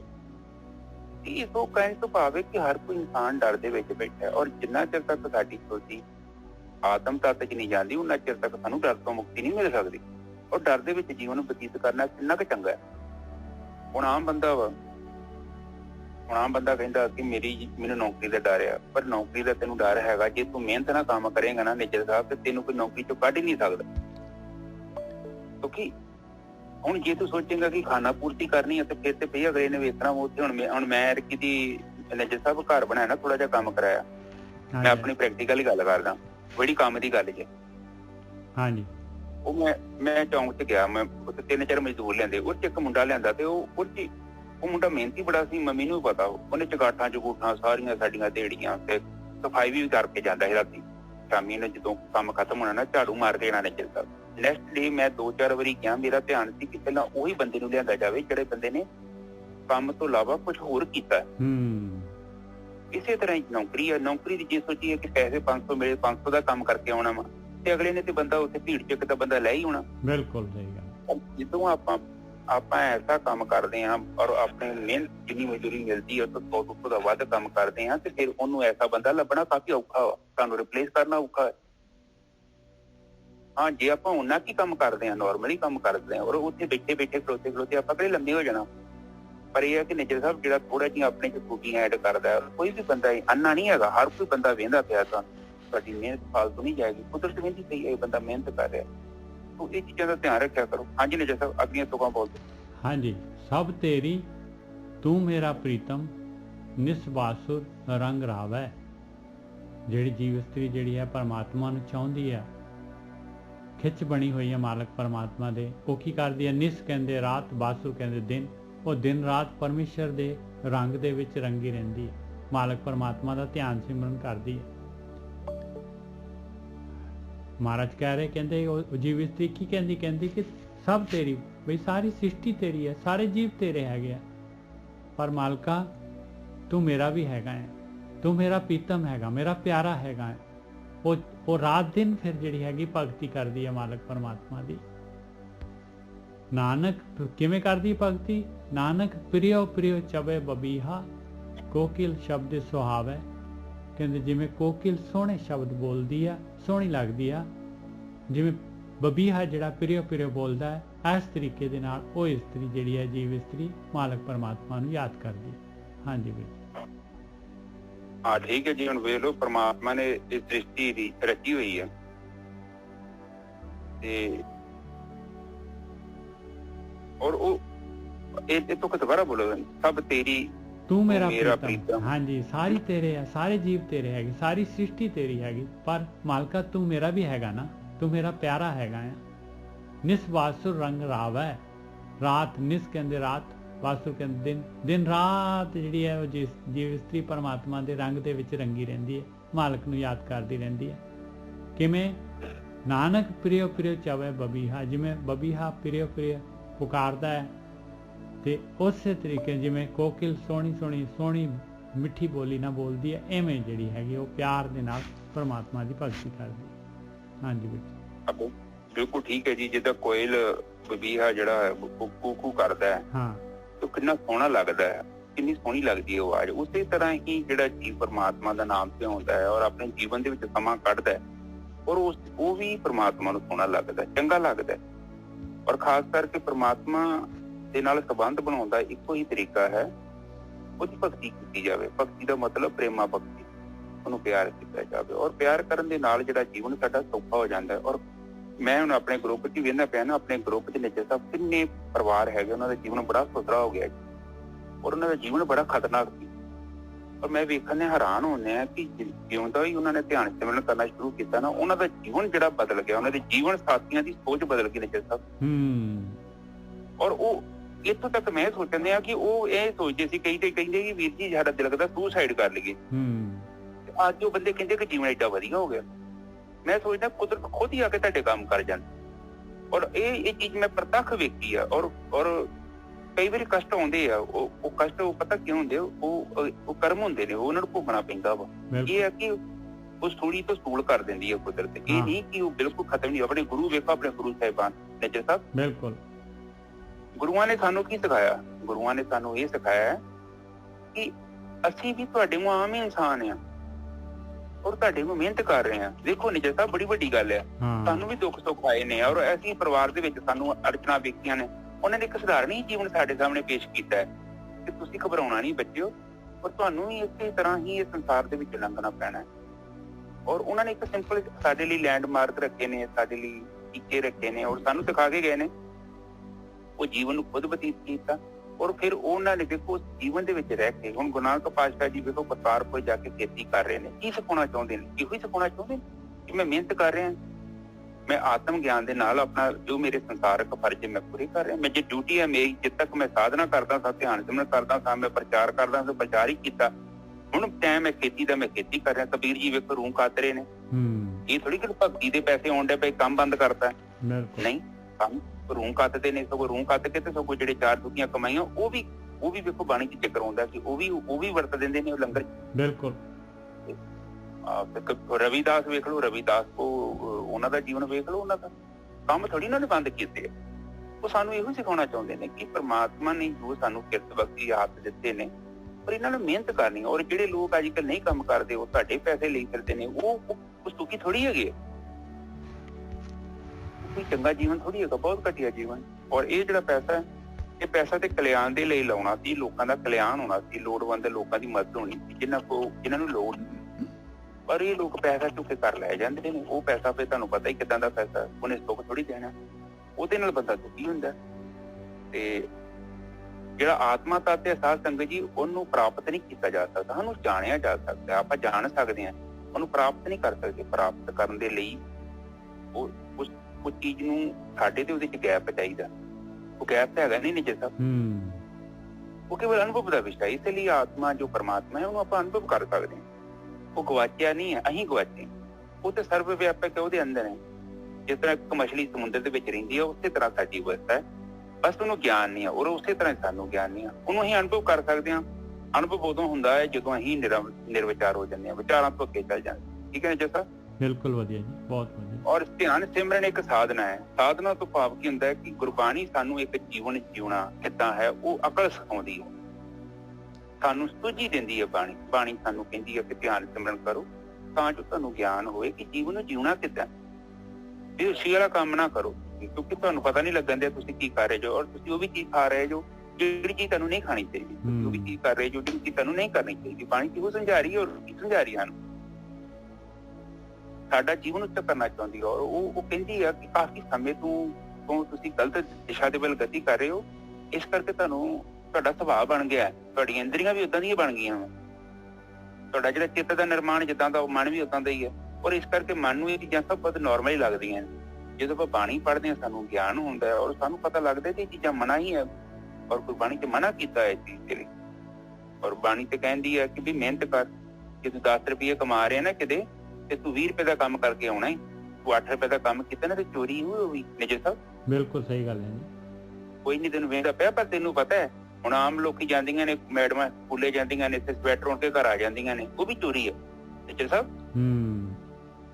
ਉਹ ਵੀ ਕੋਈ ਨੀ ਵੇਖਦਾ ਪਿਆ, ਪਰ ਜਿਹੜੀ ਮਜ਼ਦੂਰੀ ਲੈ ਰਹੇ ਆ, ਜਿਹੜੇ ਬੱਚਿਆਂ ਨੂੰ ਪੜ੍ਹਾਉਣ ਵਾਸਤੇ ਸਾਡੀ ਡਿਊਟੀ ਬਣੀ ਸੀ, ਉਹ ਡਿਊਟੀ ਸਾਨੂੰ ਪੂਰੀ ਕਰਨੀ ਚਾਹੀਦੀ ਹੈ।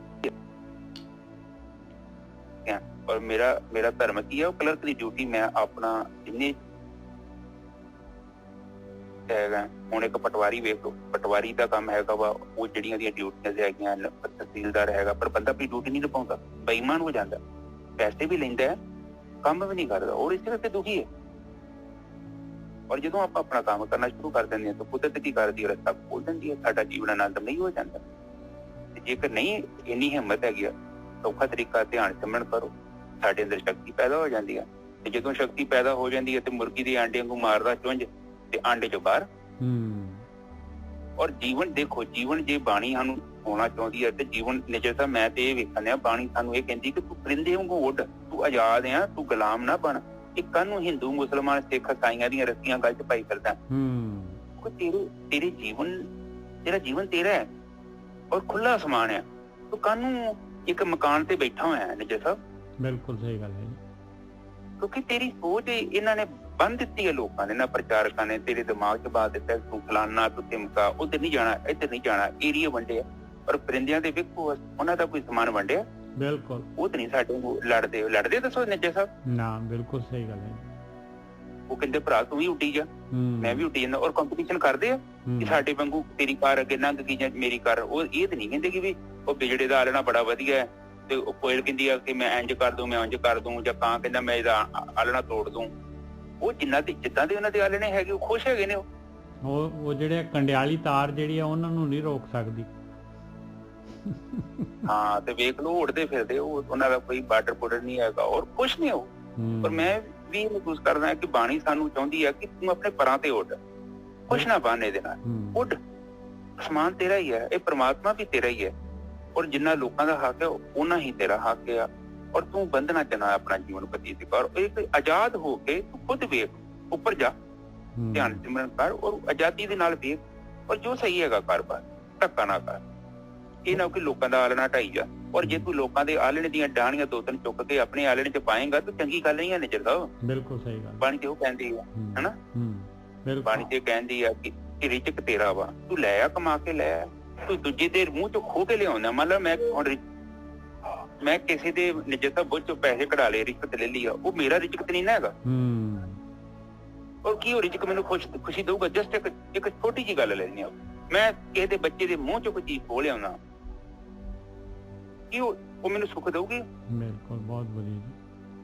ਹਾਂ, ਇਹ ਬੰਦਾ ਸੋਚਦਾ ਨਹੀਂ ਆ, ਪਰ ਬੰਦੇ ਨੂੰ ਇਹ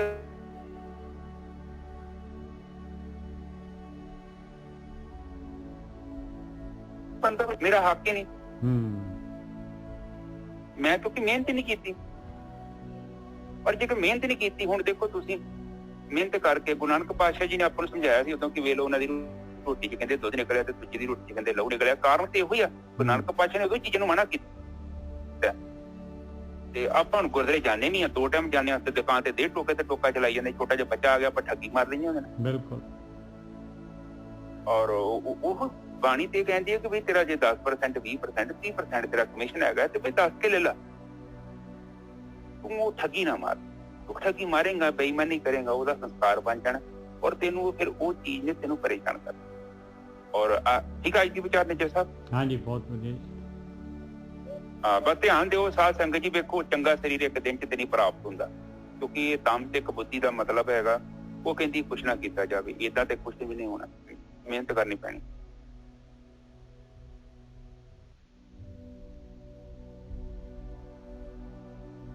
ਤੇ ਏਦਾਂ ਦੀ ਗੱਲਬਾਤ ਹੈ। ਤੇ ਸੋ ਅੱਜ ਦੀ ਵਿਚਾਰ ਆਪਾਂ ਇੱਥੇ ਸਮਾਪਤ ਕਰਦੇ ਹਾਂ। ਕੱਲ ਵਾਂਗੂ ਆਪਾਂ ਅਰਦਾਸ ਵੀ ਕਰਾਂਗੇ, ਥੋੜੇ ਜਿਹੇ ਲਫ਼ਜ਼ ਮੈਂ ਬੋਲਾਂਗਾ, ਤੁਸੀਂ ਮੇਰੇ ਪਿੱਛੇ ਬੋਲਣਾ ਹੈ ਔਰ ਉਹਦੇ ਨਾਲ ਤੁਹਾਨੂੰ ਕਾਫੀ ਫਾਇਦਾ ਮਿਲੂਗਾ। ਤੁਸੀਂ ਦੇਖੋਗੇ ਨਾ, ਤੁਸੀਂ 2-4 ਦਿਨ ਹੀ ਲਗਾਤਾਰ ਬੋਲਦੇ, ਵੈਸੇ ਵੀ ਤੁਸੀਂ ਸਾਧਨਾ ਕਰੋਗੇ ਤੇ ਬੋਲੋਗੇ, ਤੁਹਾਡਾ ਜੀਵਨ ਬਦਲ ਜਾਣਾ।